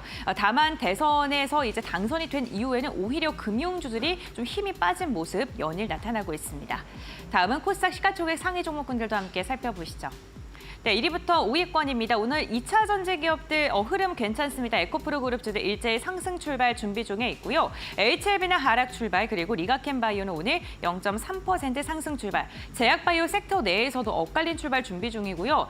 최근에 일본의 기술 수출 계약으로 고공행진했던 알테오젠은 오늘 보합권 출발 준비 중에 있습니다. 6위부터 10위권 함께 살펴보시죠. 네, 6위부터 10위권 보게 된다면 전반적으로 흐름 좋지 않습니다. 그 가운데서 오늘도 반도체 약세는 이어질 것으로 보입니다. 보입니다. HBSP가 2% 이상 빠질 것으로 보이고요. 미용 관련된 기업들도 1%가량 하락하면서 한 걸음 쉬어가는 분위기가 나타나고 있습니다. 오늘 제약바이오 관련 기업들 엇갈리는 모습 다시 한번 체크해 보셔야 될 것 같습니다. 국내 증시 출발합니다.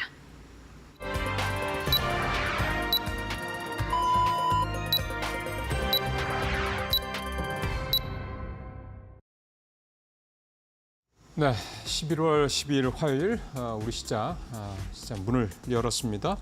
동시효과 상황 봤을 때는 아무래도 오늘 뉴욕 시장에서 반도체 관련주들이 좋지는 않았죠. 필라델피아 반도체 지수가 2%가 넘게 하락을 해서 그렇겠습니다만 반도체 종목들 일단 삼성이나 SK하이닉스뿐만이 아니라 이 장비주들, 부품주들도 조금 좋지 않은 모습이 동시효과 상황에서 예고가 좀 됐고요.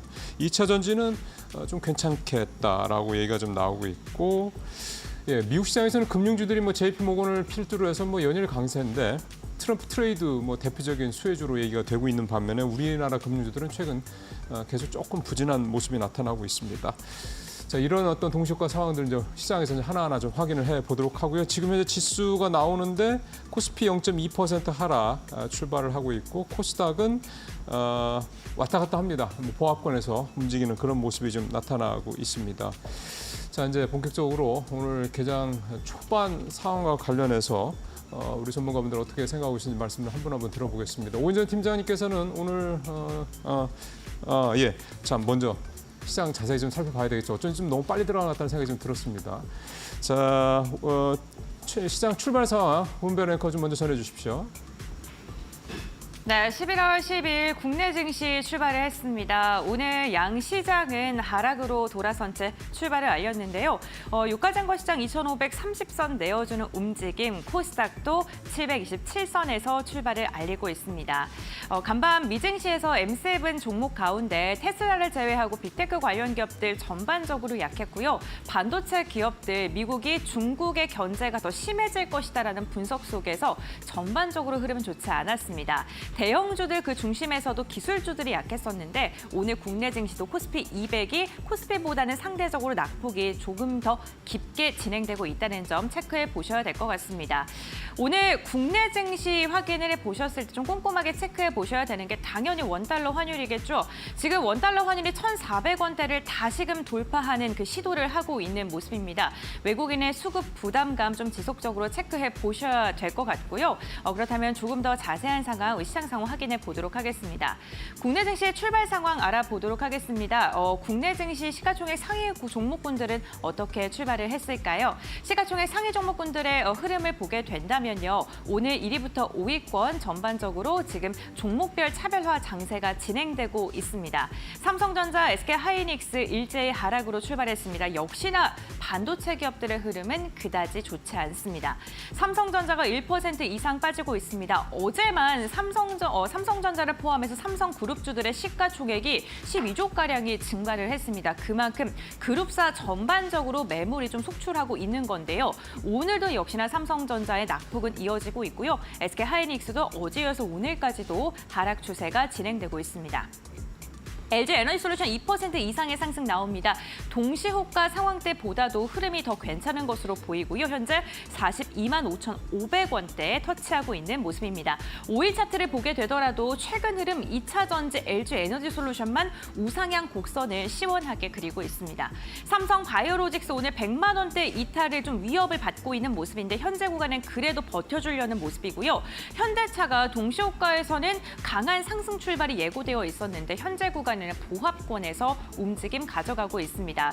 역시나 완성차 기업들도 미국이 보호무역주의를 강하게 진행을 하게 된다면 피해를 받을 것이다라는 이야기가 나오고 있는 섹터군들 중에 하나죠. 부담감이 지수를 좀 밀어내리고 있는 것으로 보이고요. 그럼 6위부터 10위권도 함께 보시죠.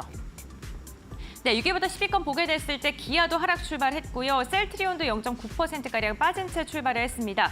다만 동시호가 상황에서 부진할 것으로 전망됐던 금융주들의 흐름은 좋습니다. 신한지주가 1% 이상의 반등, KB금융도 오랜만에 반등을 시도하고 있습니다. 다음은 지금 11위권부터 15위권 살펴보겠습니다. 네, 11위권부터 15위권 네이버의 흐름이 정말 좋습니다. 네이버가 AI 시장으로의 더 다가서겠다라는 이야기를 하면서 실적도 괜찮은 것으로 확인됐고요. 최근에 긍정적인 리포트 쏟아지고 있습니다. 지금 네이버 2%가량의 오름세가 나오면서 시가총액 11위권에 안착하는 모습이고요. 포스코홀딩스가 화재 이야기가 나오면서 좀 주춤했었는데 오늘 같은 경우 0.48% 반발 매수세 유입되고 있습니다. 자동차 기업군 가운데 오늘 부품사 현대모비스는요 2% 이상의 강세를 보이면서 최근의 추세를 좀 이어가고 있는 모습이고요. 고려 아연 오늘도 2%가량 빠지고 있습니다. 그럼 16위부터 20위권도 함께 보시죠. 16위부터 20위권을 사게 보게 됐을 때 삼성그룹도 좀 엇갈리고 있는데 생명이 그나마 좀 버텨주는 모습이고요. 조선조 흐름 괜찮습니다. HD현대중공업 오늘도 0.9%가량 상승, 그리고 항공 관련 기업들, 방산 기업인 한화에어로스페이스 같은 경우에도 0.8%가량 오름세 보여지고 있습니다. 지금 크렐린궁에서 미국이 지금 트럼프와 그리고 지금 보도가 나왔었는데 방산 관련돼서 모멘텀이 나왔던 게 허구다라는 그런 입장을 발표했죠. 그럼에도 불구하고 오늘 방산 기업도 좀 견조하다는 점이 특징적입니다. 다음은 코스닥 시가총액 보겠습니다. 1위부터 5위권 살펴보시죠. 네, 에코프로 그룹주들 전반적으로 시세 이어갑니다. 반발 매수세가 유입되고 있고요. 최근에 낙폭 과대 기업을 중심으로는 매수세가 유입되고 있다는 게 특징적입니다. HLB가 알테오젠 오늘은 한 걸음 쉬어가고 있는데 HLB가 최근 추세가 그다지 좋지 않습니다. 바이오주들 선별적으로 움직이는데 좀 지속적으로 하락을 하고 있고요. 반면 리가켄바이오 같은 경우에는 오늘 상승을 이어가고 있습니다. 다음은 6위부터 10위권 보겠습니다. ADC 제형 부분에 있는 제약바이오주들 좀 꼼꼼하게 체크해 보셔야 될 것 같고요. 동시효과와 동일하게 6위부터 10위권 종목군들은 전반적으로 하락 추세 가져가고 있는데요. 삼성단제약만 지금 반발 매수세 반등 시도하고 있고요. HPSB 같은 경우 1% 이상 빠진 채 출발을 하고 있습니다. 다음 함께 살펴보겠습니다. 11위권의 흐름 함께 보시죠. 네, 레인보우 로보틱스 오늘 로봇 관련 기업들 흐름 좋습니다. 사실 일론 머스크와 연관돼서 움직이는 게 뭐 여러 가지가 있겠지만 그 가운데 하나가 로봇도 연관되어 있겠죠. 레인보우 로보틱스가 오늘 3% 이상 상승하고 있고요. 펩트론 제약바이오주들 가운데서 5% 이상의 강한 상승 나오고 있습니다. 오늘 치매 치료제 관련해서도 좀 꼼꼼하게 체크해 보시면 좋을 것 같고요.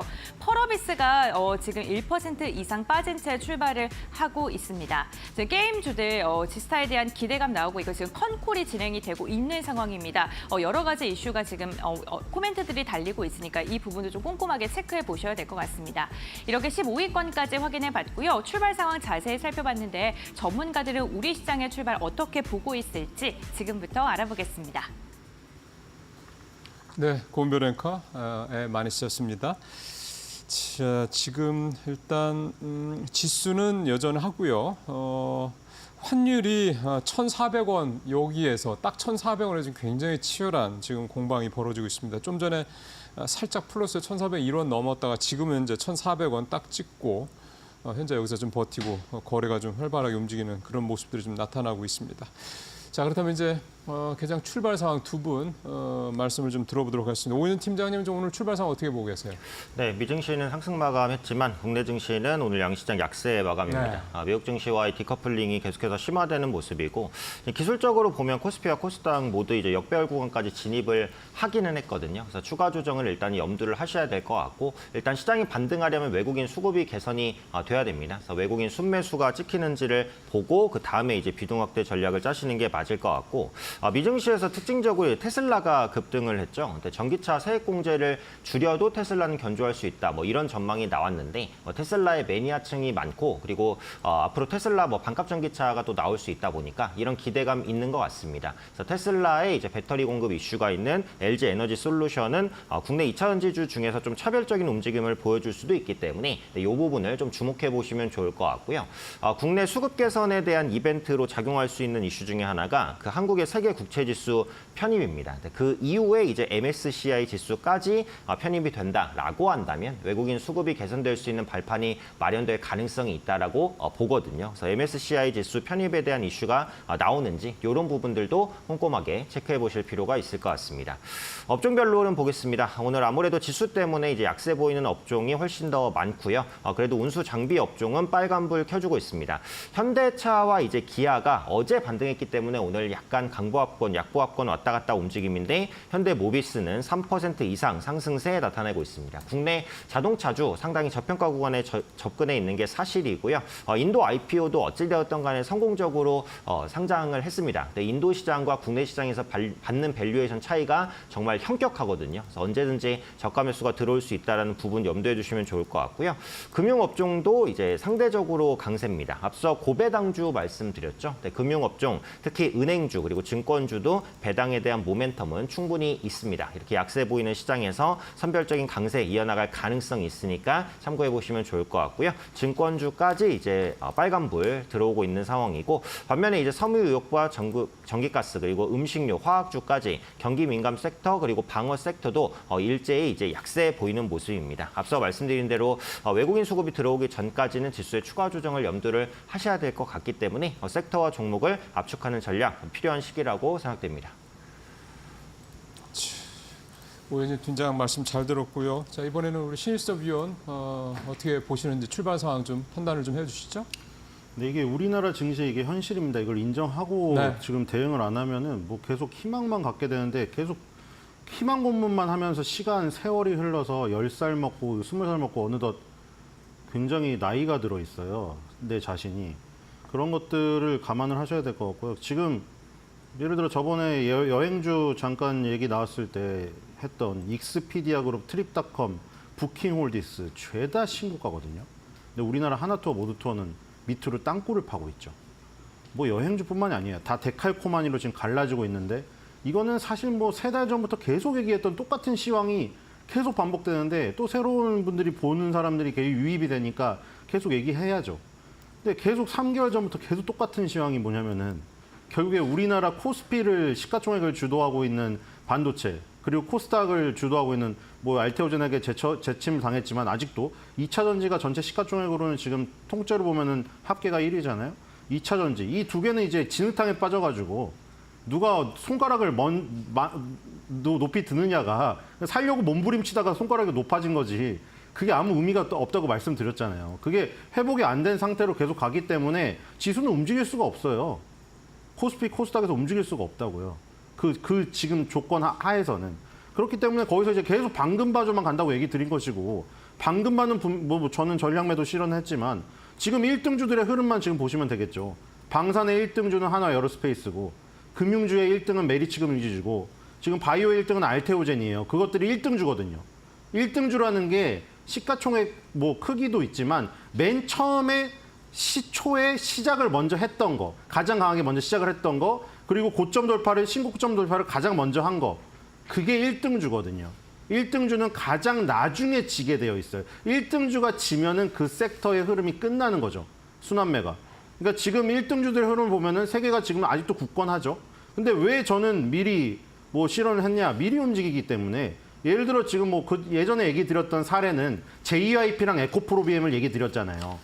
그때 제대로 실현 안 했으면 지금 도루묵이고. 그럼 지금 현재 진행형인 걸 볼까요? 현재 진행형인 거?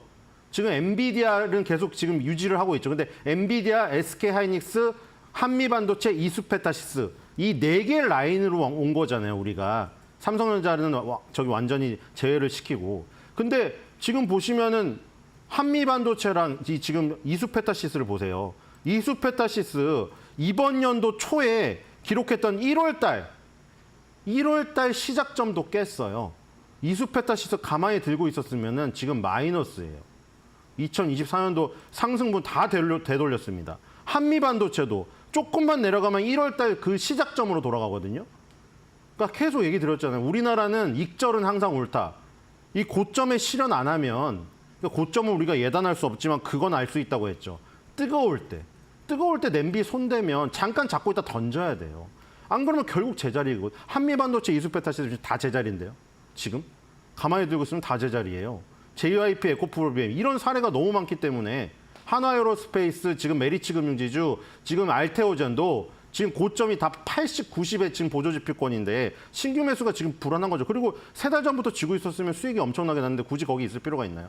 그래서 이제 조선주를 집중을 하게 된 거죠. 조선주가 마침 트럼프가 얘기하면서 트리거가 터지기도 했고. 그러니까 여기서만 이제 가리면 돼요. 그 수익 가지고 그 수익 가지고 이제 가리면 되겠죠. HD 그룹 중에서 HD 한국조선해양이랑 HD 현대중공업이 있잖아요. HD 현대중공업 이게 새로 이게 차트가 얼마 안 됐죠. 2021년 9월 달. HD 한국조선해양이 우리가 예전에 그 2005년, 6년, 2011년 그 조선업의 중흥기에 현대중공업의 과거 차트가 여기 그려져 있는 거죠. 얘는 지주회사거든요. 우리가 이 지금 시장이 보통 지주회사보다는 직접 움직이는 손발. 그러니까 원래 뇌도 중요한데 뇌가 시키는 대로 손발이 움직이긴 하지만 손발에 조금 더 가중치를 줘요. 예를 들어 두산 지주회사, GS 지주회사보다는 직접 움직이는 회사에 그 가중치를 더 준다고요. 두산보다는 두산 로보틱스, 두산 에너빌리티 이렇게. 그러니까 지금 HD 한국조선해양보다는 HD 현대중공업 같이 지금 사업회사로 떨어져 나온 회사. 그리고 또 유리한 게 또 있어요. 또 유리한 거는 저 기술적인 모습이 지주회사로 바뀌었다고 해서 무시를 할 수가 없다는 거죠. 그러니까 HD 한국조선해양이 지금 예전의 현대중공업 차트이고 지주회사로 이름은 바뀌었고 토대도 바뀌었지만 과거에 남아있는 차트의 그런 모습들은 무시할 수 없다는 거죠. 그러니까 HD 현대중공업의 옛날의 차트, 그 한국조선해양의 차트, 그 옛날에 현대중공업의 차트의 과거 모습이 다 남아있잖아요. 그런 매물대를 무시할 수가 없기 때문에 HD 현대중공업은 2021년 9월 달에 새로 상장하여 지금 신고가 영역이기 때문에 아무 거침이 없거든요. 지금 비트코인 그 타이틀 나오는 거 보세요. 뭐라고 나오죠? 이젠 아무도 손실 본 사람이 없다. 그게 중요한 거거든요. 차트에 매물대가 없어서 아무도 손실 본 사람이 없는 거예요. HD 현대중공업도 아무도 손실 본 사람이 없어요. 거의 지금. 그러니까 HD 현대중공업이 여기서 유리하고 그다음에 여기서 조금 더 가벼운 거 하실 분은 HD 현대미포로 하는 게 낫고 네. 아니면 군함의 주력을 하실 분들은 하나 오션을 하면 됩니다. 네. 거기서 하나를 고르고 그다음에 기자재 중에 하나 골라야 되는데 태광 성광밴드 피팅주 중에 하나를 골라야 되는데 지금 성광밴드가 강해요. 네. 성광밴드가 더 대장입니다. 그다음에 엔진 중에서는 하나 엔진이 대장이고요.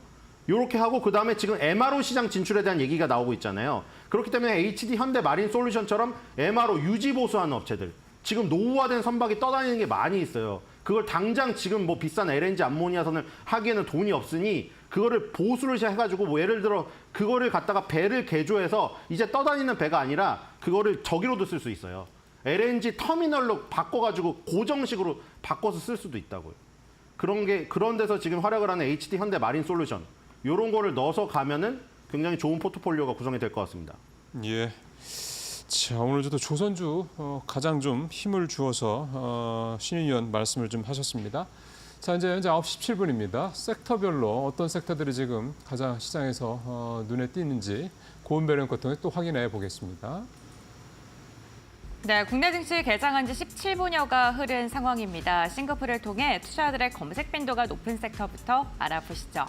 오늘 투자자들의 검색은요, 역시나 암호화폐 관련 섹터로 쏟아지고 있습니다. 암호화폐 비트코인이 사상 최고치를 연일 경신하면서 이로 인해 국내 관련 기업들에 대한 수혜도 기대되고 있죠. 암호화폐와 연동돼서 좀 매기세가 확산이 되면서 STO에 대한 검색도 오늘 많이 하고 있는 것으로 보입니다. 금융위가 토큰증권과 관련된 블록체인 기업을 대상으로 금융규제 샌드박스와 관련된 간담회를 개최한다고 합니다. 과연 규제 샌드박스가 통과돼서 이로 인해서 또 주목받을 수 있을지 이 부분도 체크해 보셔야 될 것 같고요. 건설 관련 섹터 오늘 강한 상승 나오고 있는데요. 건설 섹터 중에서는요. GS건설이 좀 주목을 받고 있습니다. 서산과 호주 등에서 대규모 수주를 연말에 좀 지속적으로 들려오고 있고요. 이로 인해 실적에 대한 기대감 나오고 있습니다. 다만 건설 그 가운데서도 오늘 우크라이나 재건과 관련해서 지금 매기세가 확산되고 있다는 점도 체크해 보셔야 될 것 같고요. 화장품도 많이 검색하고 있습니다. 코스맥스가 3분기 영업이익 호실적을 발표했습니다. 30%가량 증가한 실적을 발표했습니다만 화장품 관련 기업들 어제 이어서 오늘도 중국 경기 부양책에 대한 실망감으로 인해서 또 광군제에 대한 실망감으로 오늘은 섹터 자체는 파란불을 그리고 있습니다. 은행과 관련돼서 살펴보도록 하겠습니다. 은행, 미증시에서 은행 관련된 기업들의 흐름 괜찮고요. 국내 증시 일부 종목을 중심으로는 시세가 나오고 있고요. 지금 국제유가가 지속적으로 하락하면서 항공 섹터에 대한 검색도 좀 많이 하고 있는 것으로 보입니다만 시장 분위기가 지금 하락으로 조금 이어지다 보니까 항공주들 별다른 주목은 받지 못하고 있습니다. 이렇게 투자자들의 검색 빈도가 높은 섹터 싱가포르를 통해 알아봤고요. 그렇다면 계속해서 오늘 수급 상황은 어떻게 흘러가고 있는지 체크해 보겠습니다. 오늘 지수 3단 자체를 보게 된다면 코스닥의 낙폭이 점점 더 깊어지고 있고요. 코스피 역시나 하락 추세가 이어지고 있는데 외국인과 기관의 동반 매도세가 시장을 하락으로 이끌고 있는 것으로 보입니다. 특히나 반도체를 중심으로 해서 매도 물량 나오고 있고요. 외국인 300억 원, 기관도 600억 원의 물량을 출회하고 있습니다. 코스닥도 함께 확인해 보시죠. 코스닥이 1% 넘는 하락세가 나오고 있는데 외국인이 하락을 주도하고 있고요. 기관의 방향성은 명확하지는 않습니다. 기관 현재 구간에는 4억 원가량의 순매수세가 나오고 있는데 얼마든지 변동될 수 있다는 점. 아무래도 원달러 환율이 1,400원대를 다시금 터치하면서 외국인의 수급 이탈이 포착이 되고 있습니다. 그렇다면 오늘 시장에서 상승을 하고 있는 기업, 이 가운데서도 오름세가 강하게 나오고 있는 기업은 어떤 게 있을까요? 유가증권 시장부터 살펴보시죠. 오늘 상승률 상위 종목만 보게 된다면요. 우크라이나 재건이 오늘 시장을 조금 이끌고 있는 듯합니다. 우크라이나 재건과 관련돼서 국내로 우크라이나 관련 인물들이 좀 온다라는 소식이 전해지면서 이로 인해 좀 기대감이 커지고 있는 것으로 보이는데요. 범양건영 그리고 TIM은 상한가에 진입을 했고요. 남강토건도 23% 그리고 삼부토건도 20%가량 상승하고 있습니다. 앞서 싱크풀을 통해서 건설주들의 흐름이 좋다고 말씀드렸는데 이렇게 토건 이름이 있는 게 또 건설주로 엮여 있기 때문에 이런 걸로 섹터 자체가 상승하고 있다는 점도 함께 체크해 보시면 좋을 것 같습니다. 그럼 계속해서 코스피 상승률 이어서 확인해 보시죠. 네, 다음 종목군도 함께 보겠습니다. 역시나 일성건설과 같은 건설 재건과 관련된 기업들이 이름을 올리고 있고요. 그 가운데서도 방산 기업들 오늘도 여전히 좋습니다. 한화시스템이 6%가량의 오름세가 포착이 되고 있는 상황입니다. 다음은 코스닥 상승률 상위 종목 함께 살펴보겠습니다. 네, 코스닥 상승률 보게 된다면요. 컴투스홀딩스가 27%가량 상승하고 있고요. 서울옥션이 12%가량의 오름세가 나타나고 있습니다. 우선 아직도 이 가상화폐에 대한 이슈가 코스닥에서는 매기 확산으로 이어지고 있고요. 대동기업, 우크라이나 재건 관련 기업이죠. 오늘 13%가량의 강한 상승 나오고 있습니다. 다음 장 함께 확인해 보겠습니다. 네, 우리기술투자 역시나 비트코인 관련된 종목이고요. 엔젤로보틱스가 9%가량 상승하면서 오늘 로봇 관련 기업들의 흐름도 괜찮은데요. 현대차 자회사가 만든 로봇계가 트럼프 경우로 좀 투입이 됐다고 합니다. 그러면서 오늘 로봇 관련 기업들의 매기세가 확산되고 있고요. 역시나 트럼프 관련된 모멘텀이 엮이면서 강한 상승 나오고 있다는 점 체크해 보시면 좋을 것 같습니다. 이렇게 개장 직후 시장을 주도하고 있는 종목군들까지 확인해 봤는데요. 과연 전문가들의 오늘 시장에서 어떠한 종목 눈여겨보고 있을까요? 지금부터 알아보시죠. 자, 우리 두 분 종목별 움직임들을 또 어떻게 읽고 계신지 얘기를 좀 들어보겠습니다. 오 팀장님은 어떤 흐름들이 좀 보이세요? 네, 오늘 약세장에서도 이제 강한 업종, 종목들은 이제 이유 있는 상승을 보여주고 있다. 이렇게 네. 보셔야 되겠죠. 첫 번째 네이버 한번 보겠습니다. 앞서 말씀해 주셨지만 3분기 영업이 5,300억 정도 사상 최대치를 기록을 했습니다. 서치와 커머스 그리고 콘텐츠 부분의 고른 성장이 상당히 긍정적이고요. AI 데이터를 기반으로 한 검색 서비스를 선보이겠다라고 했고요. 또 네이버 플러스 스토어의 앱도 출시될 것으로 전망이 됩니다. 그래서 그동안 플랫폼 관련주들 이제 굉장히 어려운 시기 보냈는데 네이버가 3분기 호실적을 내면서 선제적으로 약세를 끊어내는 흐름들 나타나고 있고요. 카카오는 실적 개선 속도가 훨씬 더 느립니다. 그래서 네이버보다는 훨씬 더 천천히 좀 올라올 가능성이 높다라고 보고 있어요. 네이버 오늘 3% 반등이라고 하더라도 그동안 하락폭에 비해서는 부담스러운 위치라는 생각은 안 듭니다. 실적 개선 기대감을 기반으로 해서 추가적인 상승 이어갈 수 있을 거라고 판단하고 있으니까 이 부분 참고해 보시면 좋을 것 같습니다. 다음으로 산일전기 한번 보겠습니다. 오늘 장 초반에 이제 10% 이상 급등했다가 지금 상승폭을 조금 줄였는데 산업용 변압기 업체죠. 그래서 AI양 전력 수요 증가로 변압기 업체의 흐름 전체적으로 괜찮습니다.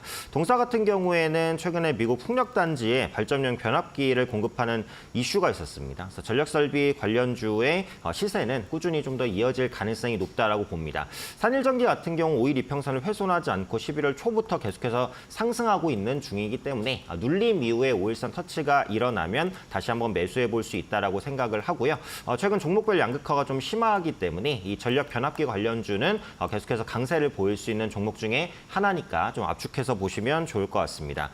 KT까지 한번 보겠습니다. 앞서 배당주에 대한 관심 말씀을 드렸었는데 KT가 통신주 중에서는 가장 강하긴 합니다. 그래서 양호한 실적 그리고 마이크로소프트 아파트와의 파트너십 기대감도 있고요. 데이터 센터 그리고 클라우드 시장 성장 기대감도 있습니다. 근데 KT가 유독 강하긴 했지만 SK텔레콤이나 LG유플러스도 실적은 괜찮거든요. 그래서 실적을 기반으로 한 고배당 기대감. SKT와 이제 LG유플러스도 시가 배당률 5에서 6%는 나옵니다. 외국인 수급도 연말 부근에서 조금 더 강하게 유입될 가능성이 있으니까 통신주에 대한 관심도 다시 한번 말씀드리도록 하겠습니다.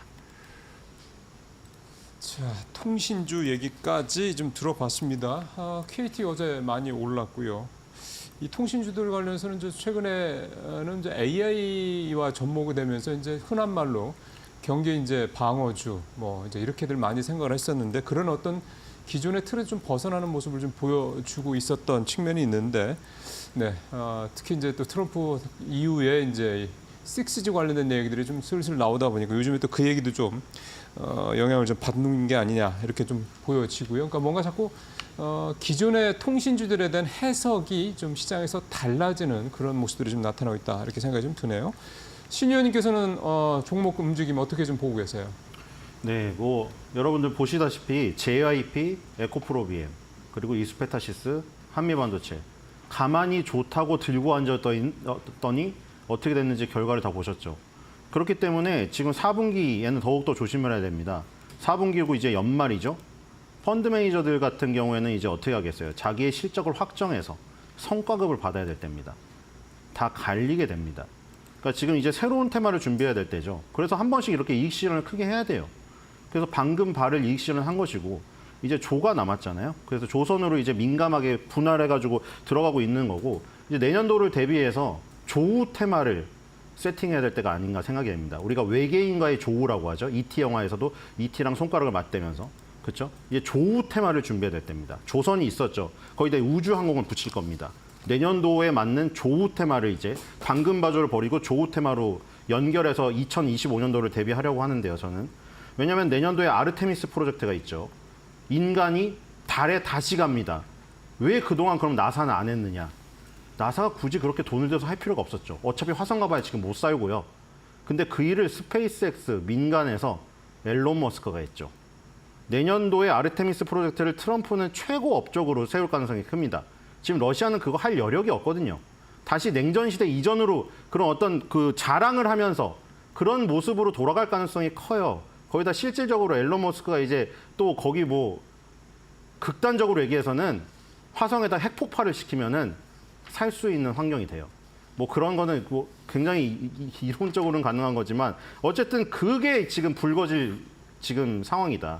그래서 방산에서 결국 이어질 수도 있는데 이게 공군, 육군에서 공군, 해군으로 가라고 해서 하나 에어로스페이스에서 이익 실현해서 한국항공우주로 갔다가 하나 오션으로 가라고 했죠. 그 육군, 공군, 해군, 방산에서 그렇게 움직여도 되는데 항공으로 아예 우주로 나갈 수도 있어요.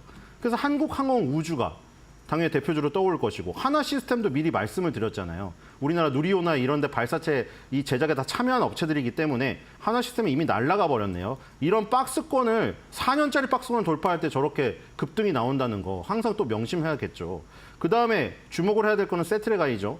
세트레가이 같은 이런 하나그룹에 속해가지고 이제 위성 사진을 찍을 수 있는 이런 기술들 갖고 있는 업체들 주목을 해야 될 것 같고 그래서 결국에는 조선과 우주를 합친 내년도에는 외계인과의 조우를 해야 된다. 그리고 여러분들이 수익과 조우할 이 테마, 조우 테마에 집중을 해야 될 때가 아닌가 생각이 됩니다. 네, 알겠습니다. 이제 방금바조를 넘어서 조선과 우주, 조우 테마, 내년 대비 섹터로 언급을 해주셨습니다. 네, 이렇게 개장 직후의 특징주와 함께 알아봤고요. 그럼 계속해서 오늘장 키포인트를 어떻게 선정하고 계신지 두 분께 한번 여쭙겠습니다. 먼저 오 팀장님 말씀해 주시죠. 네, 낙폭과대 실적주에 주목하자 이렇게 한마디 잡아봤는데 일단 국내 증시 오늘도 약세를 보이고는 있지만 미국 대선 종료가 사실상 됐다고 볼 수 있고요. FOMC 결과도 확인을 했고요. 국내 같은 경우에도 금투세 폐지로 인해서 국내의 불확실성은 천천히 좀 완화되고 있기는 합니다. 그래서 그동안 과도하게 조정받은 실적주를 보실 만한 시기가 왔다라고 생각이 되고요. 특히 관세 리스크가 좀 부각됐었던 자동차주가 호실적에도 불구하고 많이 밀렸습니다. 그래서 어제는 이제 현대차가 강했고 오늘은 현대모비스가 차별적으로 좀 올라가는 흐름들 나타나고 있으니까 완성차 업체를 좀 모아가는 전략은 해볼 수 있는 현재 시점에서의 전략이 아닐까 말씀드리겠습니다. 네, 알겠습니다. 실적이 잘 나오는데도 우려감 때문에 깊게 눌렸던 종목을 중심으로 포트폴리오를 구성해보는 것도 좋다라고 이야기해 주셨고요. 그렇다면 신 의원님께서는 오늘 장 키포인트 어떻게 선정하셨을까요? 네, 트럼프 2.0 시대 맞춤형 포트폴리오만 생존하는 그런 시기입니다. 결국에 여기 맞춤형 말고는 다 나가 떨어지게 돼 있어요. 왜냐하면 트럼프가 2.0 시대에 지금 상하원까지 장악을 하고 지금 사법부까지 장악을 한 상태입니다. 그리고 이제 다시 재선은 못해요. 그리고 이제 5년이 아니잖아요, 여기는. 4년밖에 남지 않았기 때문에 2016년에 하지 못했던 거 엄청나게 강하게 드라이브를 걸 가능성이 있습니다. 그래서 이걸 제외하고는 전부 다 저렇게 추풍낙엽처럼 나가 떨어지게 될 테니 아무리 더럽고 치사하고 그래도 트럼프 입에 주목할 수밖에 없어요. 해리스 민주당 지지자들도 있을 거 아니에요? 그 지지자들도 이율 배반적으로 자기의 수익에 관계된 거는 철저하게 공화당과 트럼프를 쫓아가야 된다. 안 그러고 마음속에 그렇게 계속 그 민주당 해리스 지지자들 마음을 조금이라도 남기고 있는 이상 이 투자에서 실패할 수밖에 없다. 투자는 굉장히 민감하고 감정을 다 배제를 시켜야 되거든요. 그걸 명심하시면서 대응하시기 바랍니다. 네, 알겠습니다. 이렇게 오늘장 키포인트까지 들어봤고요. 두 분 말씀은 여기까지 듣겠습니다. 고맙습니다. 자, 수고들 하셨습니다.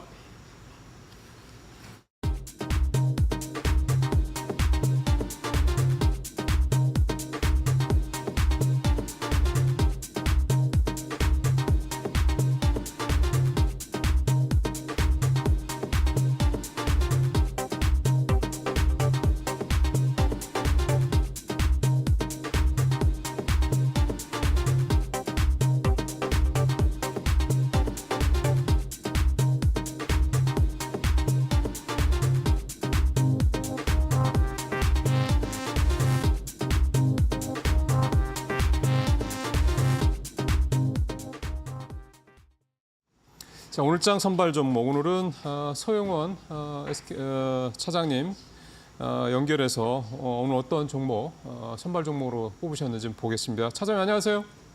네, 안녕하세요. 자, 오늘 어떤 종목입니까?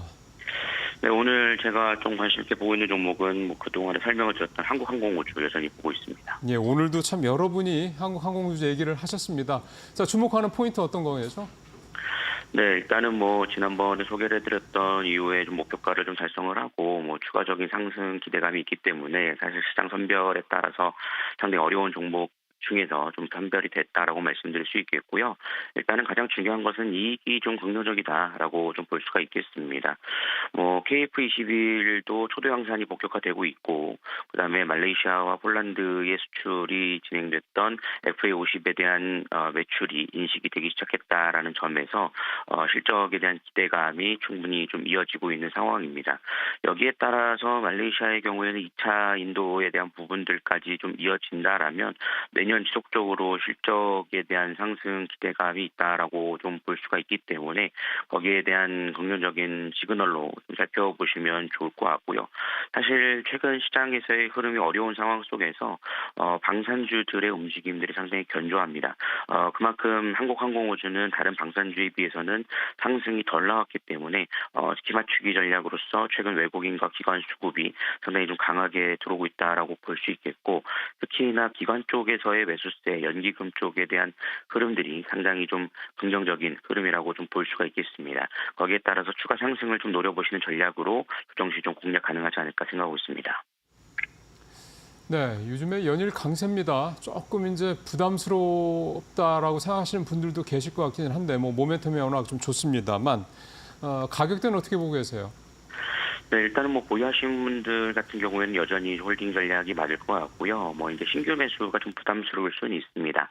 다만 좀 조정 시 좀 분할 매수 관점으로 대응을 해나가 보신다라면 충분하지 않을까 싶고요. 상승 중에는 좀 추격은 좀 어려울지라도 지금 현재 구간에서 64,000원대 눌림목이 좀 이어진다라면 가격을 좀 매수 가격으로 접근 가능하다라고 말씀을 좀 드릴 수가 있겠고요.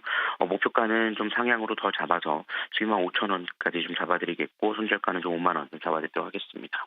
지금 69,000원이기 때문에 차장님이 얘기하시는 목표 그 매수가가 조금 기다리셔야 될 것 같다 이렇게 보여지네요. 말씀 잘 들었습니다. 수고하셨습니다. 네, 감사합니다. 자, 11월 12일 화요일 마켓나우 1부는 여기서 마치도록 하겠습니다. 계속해서 이재 앵커의 이코노미 톡으로 이어지겠습니다.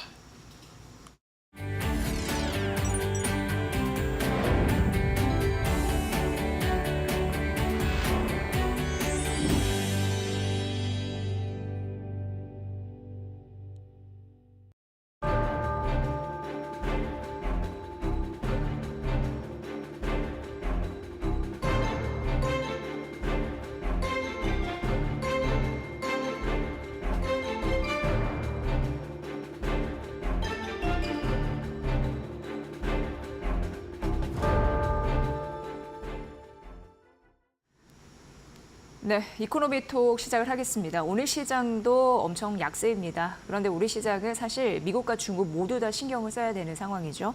올해 중국의 무역 흑자가요, 사상 최대 규모를 기록할 것이다라는 분석이 나오고 있는 상황이고, 이게 또 글로벌 무역 긴장을 한층 높이면서 시장의 하락, 급락 재료로 지금 작용이 되고 있습니다. 특히나 우리 시장 같은 경우에 뭐 대표적으로 화학, 화장품, 소매, 레저, 그러니까 중국향 민감 업종의 하락세 이게 두드러진다라고 보여지는 상황인데요.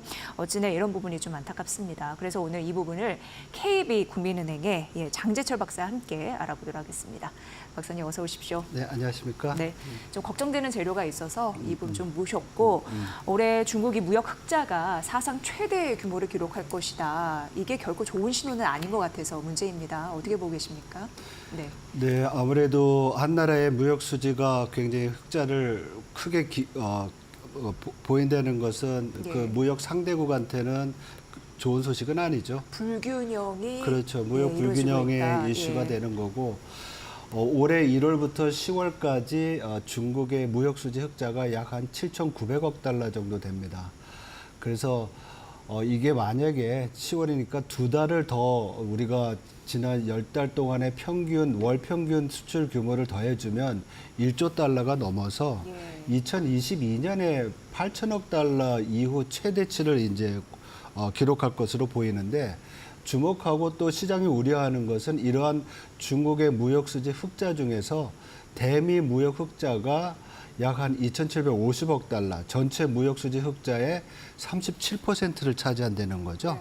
미국 입장에서는 달갑지 않은 그런 뉴스라고 볼 수가 있습니다. 그렇지만 또 중국 입장에서 보면 중국의 수출은 10월 달에 전년 동월 대비 10% 이상 높아졌어요. 올해 들어서 제일 높은 증가율을 보였는데 수입은 또 마이너스예요.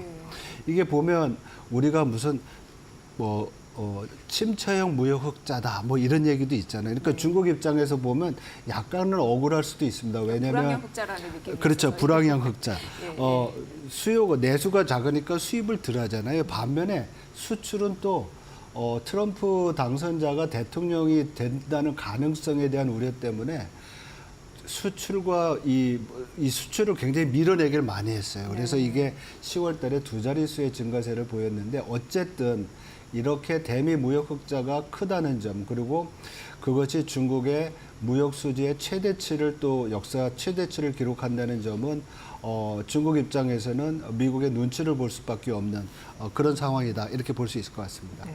그러니까 중국은 내부적으로 지금 어렵다는 사실 하고 있는데 이게 흑자가 이렇게 사상 최고치를 기록해 약간 이상하게 생각하시는 분들이 계시겠지만 네. 차근차근 또 말씀을 들어보면 이해가 되는 부분입니다.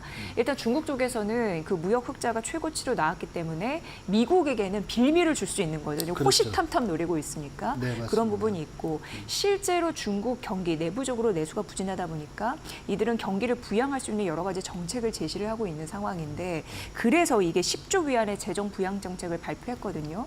근데 이상하게 시장이 실망했단 말이죠. 결국 알맹이가 빠졌다라는 거에 집중하는 듯합니다. 이게 분위기는요. 어떻게 보셨습니까, 박사님? 그러니까 우리가 시장에서 중국 재무성이나 아니면 전인대 상무위원회에서 10조 위안의 어떤 조치를 마련했으니까 이게 경기 부양과 관련이 있을 거라고 생각을 하는데요. 사실은 이 전인대 상무위원회에서 결정하는 것은 그 이전에 정부가 발표했던 정책의 구체적인 사항을 이제 확정하는 거고요. 이번 10조 위안의 10조 위안은 대부분 지방 정부의 부채 한도를 늘린 것입니다. 이 부채 한도를 늘린 이유가 어떻게 보면 향후에 있을 경기 부양책의 기반을 다지는 건데요. 이게 왜 그러냐면 중국 지방 정부가 지금 약 한 14조 3천억 위안 정도의 부채를 숨겨놨어요. 그래서 이거를 중앙정부가 이 숨겨진 부채가 계속 중앙정부에 있으면 이걸 갚느냐고 경기 부양을 못하는 거예요. 그림자 분용이 너무 짙게 깔려 있는 거죠. 그렇죠. 예, 그래서 시진핑 주석이 이것이 이 지방정부의 숨은 부채가 중국 경제의 가장 큰 리스크 중에 하나다라고 지적을 했었는데, 이번에는 그 부채를 공식화해서 정부 보증 국채로 이제 다시 발행할 수 있는 한도를 늘려준 거예요. 그래서 약 한 14조 3천억 위안인데 10조 위안을 앞으로 5년 동안 할 거니까 지방정부 입장에서는 숨통이 트이죠. 그리고 재무부 그 장관 얘기로는 이러한 조치가 약 한 6천억 위안 정도의 이자 부담을 줄일 수 있다고 얘기를 했습니다. 그래서 이런 부분은 또 사실은 약간의 또 경기 부양에 영향을 줄 수 있는 그런 내용이라고 볼 수가 있습니다. 대신 우리 앵커께서 말씀하신 대로 이번 회의에서는 아주 구체적이고 직접적인 소비 관련 부양책은 나오지 않았다는 점은 또 우리가 유의해서 봐야 될 부분입니다. 그게 사실 좀 나와줘야지. 금투세도 폐지된 마당에 우리 시장이 좀 호재가 됐을 텐데 알맹이가 빠지다 보니까 좀 실망을 했다. 그게 이제 추가 하락의 빌미가 됐다. 오늘 시장도 그런 흐름대로 이어지기 때문에 지금 굉장히 중요한 이슈로 부각이 되고 있는 거고요. 지금 미국이 대종관세를 60% 폐지하겠다고 해서 지금 전 세계가 이런 부분을 눈여겨보고 있고 중국 역시 굉장히 눈치를 보는 듯합니다. 그래서 사실상 이번에 이걸 눈치 봐서 그 실물 경제 정책을 빼놓은 것이 아니냐 이렇게도 분석이 되더라고요. 박사님의 의견은 아주 어떻습니까? 설득력 있는 설명인 것 같습니다. 왜냐하면 아직도 트럼프 당선자가 이제 2기를 시작하는 시점이 내년 1월 20일이잖아요. 그리고 정책이 구체화되려면 아무래도 뭐 빠르면 뭐 내년 초가 되든지 아니면 상반기까지로 얘기를 할 수 있는데 가장 우려되는 것이 트럼프 대통령의 대중국 60% 관세잖아요. 이 정도의 관세면은 중국이 성장률이 상당히 많이 떨어질 수가 있어요. 일부 분석에 따르면 약 한 2% 중반에 뭐 2.4%포인트 정도의 성장률이 둔화가 되고 만약에 뭐 관세가 그 정도의 반 정도만 떨어진다고 하더라도 1%포인트 이상 떨어진다고 보거든요. 그러면 중국 정부 입장에서는 소비 부양을 해야 되는 상황이 되겠죠. 그래서 사실 요번에 전인대 상무위원회에서는 구체적인 그 부양책을 발표하지는 않았지만은 12월에 있을 그 중앙경제공작회의라고 있습니다. 여기서 내년도 경제에 대한 구체적인 어떤 정책 플랜을 마련할 것이고요. 내년 3월에 되면 전인대 상무위원회에서 요번에 했던 것과 같이 구체적으로 어디에 돈을 얼마 쓸 거다. 이런 대책이 나올 것 같습니다. 그렇지만 중국 경제가 이러한 미국발 충격에 의해서 그 충격의 시점이 생각보다 빨라진다고 하면 일각에서는 먼저 한 3조 위안 정도의 소비 부양책이 나올 수 있지 않겠느냐. 이런 전망도 하고 있습니다. 네.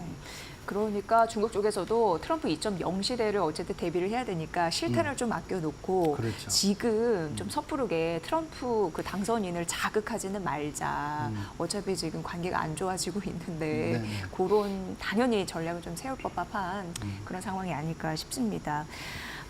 결국 우리의 입장에서는 이런 생각을 하게 됩니다. 중국의 경기 모멘텀이 일정 부분 우리가 받아가야지 좋은데 그게 단기간에 이루어지지 않을까라는 우려감도 있는 거고 일각에서는 중국 경제 성장률은 말씀해 주셨다시피 떨어질 것 같은데 이런 걱정도 있거든요. 분석 데이터가 있을까요? 어떻게 네, 보셨습니까? IMF가 이번 10월 달에 그 세계 경제 전망을 발표했잖아요. 그때 올해 성장률을 4.8% 그리고 내년도 성장률을 4.4%로 전망을 했습니다. 그리고 아까 말씀드렸던 그 성장률의 어떤 60% 관세에 대해서 2.4%포인트 떨어진다는 얘기는 CT의 분석입니다. 그리고 또 아시지만 뭐 UBS 같은 경우에도 기존의 2025년 성장률을 4.5에서 4%로 낮췄죠. 그래서 이러한 대중국 미국의 그 관세 부과 자체는 중국 경제에는 상당히 다운사이드 리스크, 하방 리스크로 작용할 것으로 보여서 내년도에는 중국 경제가 경기 부양을 해야 될 것으로 보이고요. 아까 잠깐 급한 경우에 3조 위안의 현금이라든지 아니면 보조금, 감세 정도의 조치가 있을 수 있지만은 이러한 리스크가 위험이 더 현실화될 것이 보이면 보통 그 2008년에 중국 정부가 약 4조 위안 정도 부양책을 썼습니다. 이게 당시 GDP의 약 한 12% 정도 되는데요. 보통 위기 때 정부가 부양을 위해서 GDP의 10%를 쓴다는 것을 감안을 하면 이번에 만약에 부양책을 쓴다고 하면 뭐 내년 한 해만은 아니라 또 몇 년 동안 나눠서 쓸 수 있지만 적어도 약 한 12에서 13조 위안 정도의 부양책을 마련해야지만 이 위기를 극복하지 않을까. 이 위기 극복하는 거는 딱 하나입니다. 중국 정부가 목표로 하고 있는 5% 경제 성장을 달성하기 위해서는 필요한 그런 조치라고 볼 수가 있죠. 네. 트럼프 집권 2기를 맞이해서 뭐 중국 경기가 성장률 하방 압력에 직면해 있다, 디플레이션 이쪽도 계속 좀 나오고 있는데 예, 좀 보셔야 될 것 같고요. 그래서 이제 중국 정부는 한편으로 이 부분도 우리가 생각을 해봐야 되는데 관세 충격을 두려워할 것 같긴 합니다. 그래서 이들이 할 수 있는 조치가 뭐가 있을까 생각해 보니까 위안화 절하. 예, 그러면은 아시아의 그 중국의 위안화가 절하가 되면 원화 같은 경우에도 압력을 받을 수밖에 없다고 생각을 하거든요. 그렇기 때문에 지금도 오늘도 1,400원 선 위에서 움직였고 이게 트럼프 빨이라고 하지만 사실 중국 시장 영향도 만약에 더해진다면 우리나라 입장으로서는 좀 우려스럽습니다. 박사님 어떻게 생각하세요? 그 폭에 대해서는. 예. 지금 사실 환율이 어떻게 보면 올해뿐만 아니라 내년도에 중요한 이슈가 될 수가 있습니다. 왜냐하면 환율이 높아진다는 것 자체는 우리나라처럼 원자재의 대부분을 수입하는 그런 경제에서는 수입 물가를 올려서 인플레이션을 자극할 수도 있기 때문에 물가 불안 요인이 될 수가 있겠죠. 또한 또 우리 원화가 약세가 된다고 하면 우리나라에 또 자본을 투자하는 투자자 입장에서 보면 그만큼 환손실을 가져올 수 있잖아요. 그렇죠. 그래서 우리가 주목해서 봐야 되는데 지금 이러한 그 미국의 60%의 중국산 제품에 대한 관세가 만약에 실현된다고 하면 위안화 약세는 불가피할 것으로 보입니다. 왜냐하면 무역 수지가 악화될 것이고 성장률이 아까 말씀드린 대로 둔화될 것이기 때문에 그래서 지금 일부에서는 위안화가 지금 달러당 7.2 위안 정도 되잖아요. 근데 이것이 7.8에서 8.3위안까지 올라갈 수 있다고 보는 거예요. 8.3까지 보고 있습니까? 네, 그런데 올해 우리 원화가 위안화보다 절하가 많이 약세가 됐었어요. 그래서 이러한 부분을 감안을 하면 만약에 위안화가 7.8위안까지 간다고 하면 달러 원 환율의 그 어떤 그 수준을 보면 1,420원, 30원 정도 되고요. 8.3위안까지 간다고 하면 1,520원까지 갈 수가 있는 거예요. 이렇게 말씀을 드리는 이유는 그동안 원화와 위안화가 상당히 같이 움직이는 동행성을 보였던 거가 이제 큰 근거가 될 수 있는데요. 어쨌든 이러한 관계에서 본다고 하면 위안화 약세는 원화 약세 요인이 될 수가 있는데 문제는 트럼프가 위안화 약세를 용인할 수 있느냐 이 문제겠죠. 그래서 아마도 미국이 위안화가 이렇게 약세가 된다고 하면 미국이 위안화에 대해서 코멘트를 할 것 같고요. 그리고 또 달러 원 환율이 이렇게 높아지면 우리 외환 당국도 시장 개입을 해서 그 레벨을 낮출 거로 보입니다. 그래서 달러 원 환율이 이렇게 급등, 1,500원대까지 급등을 해서 오래 머물지는 않을 것으로 보입니다. 네. 지금 뭐 중국이 위안화 절하 움직임을 보여도 어쨌든 미국이 개입을 할 거고 보니까 1,520원대까지 이 밴드를 좀 말씀을 해주셨는데 상단으로 보면 그렇죠. 1,400원 안착은 이루어지지 않을까라는 생각은 하면서도 하지만 우리나라 입장에서도 당국 개입이 좀 있을 수밖에 없다. 그래서 그 밴드를 좀 맞출 것이다. 평균을. 그래서 지금 말씀드린 얘기는 위안화의 변동에 따라서 움직이는 것이고요. 그리고 환율을 결정하는 또 많은 요인들이 있습니다. 미국의 금리 인하도 있고요. 또 미국 경제 성장률의 둔화도 있고 그래서 그런 부분을 감안하면 저는 지금 말씀드린 내용은 가장 극단적인 경우에 달러 원 환율의 변동폭에 대해서 말씀드린 거로 이해하시면 좋을 것 같습니다. 네, 간단하게 이제 마지막 질문을 드리면 우리나라 사실 이제 중국발 악재로 씨름을 하고 있습니다. 대표적으로 철강, 시멘트 업계, 정유화학 다 마찬가지거든요. 저조한 실적의 근원이 되고 있고 어떤 전략이 좀 필요하다고 보십니까? 모르겠습니다. 투자 입장보다도 저는 이제 거시를 하니까 이 앞에서 말씀 철강이나 석유화학 이런 부분은 중국 내수랑 관련이 있는 것 같아요. 맞습니다. 그래서 중국 비중을 줄이는 수밖에 없고요. 시장 다변화를 해야 될 것이고 또한 어떤 각 시장에 맞는 로컬라이제이션 프로덕트를 만들 필요가 있을 거로 보입니다.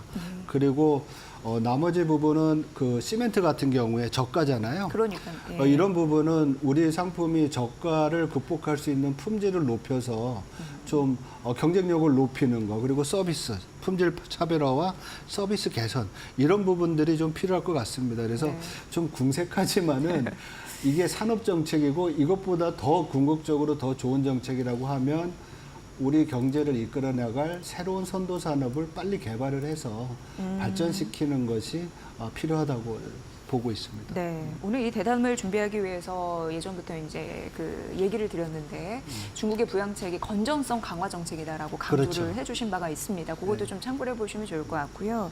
지금 실물 부양책이 빠져 있다는 지적에 따라서 환율의 변동성 이 부분이 굉장히 중요해서 관건이라고 말씀을 드리겠습니다. 어쨌든 미국과 중국 사이에 끼어 있는 우리 경제 잘 준비해야 될 그 전략이 필요해 보입니다. 예, 그 부분에 대해서 KB국민은행 장재철 박사 오늘 여러분께 들려드렸습니다. 자, 오늘 분석 잘 들었습니다. 고맙습니다. 네, 고맙습니다. 네, 지금 이제 9시 49분인데요. 시장이 아주 약합니다. 코스피가 1.3% 약세, 코스닥은 2% 추가적으로 떨어지고 있습니다. 잠시 후 마켓나우 2부에서 관련 전략 조금 더 자세히 말씀드리면서 과연 우리 시장의 탈출구는 무엇인지 해법 모색을 해보도록 하겠습니다. 저는 잠시 후에 마켓나우 2부에서 뵙겠습니다.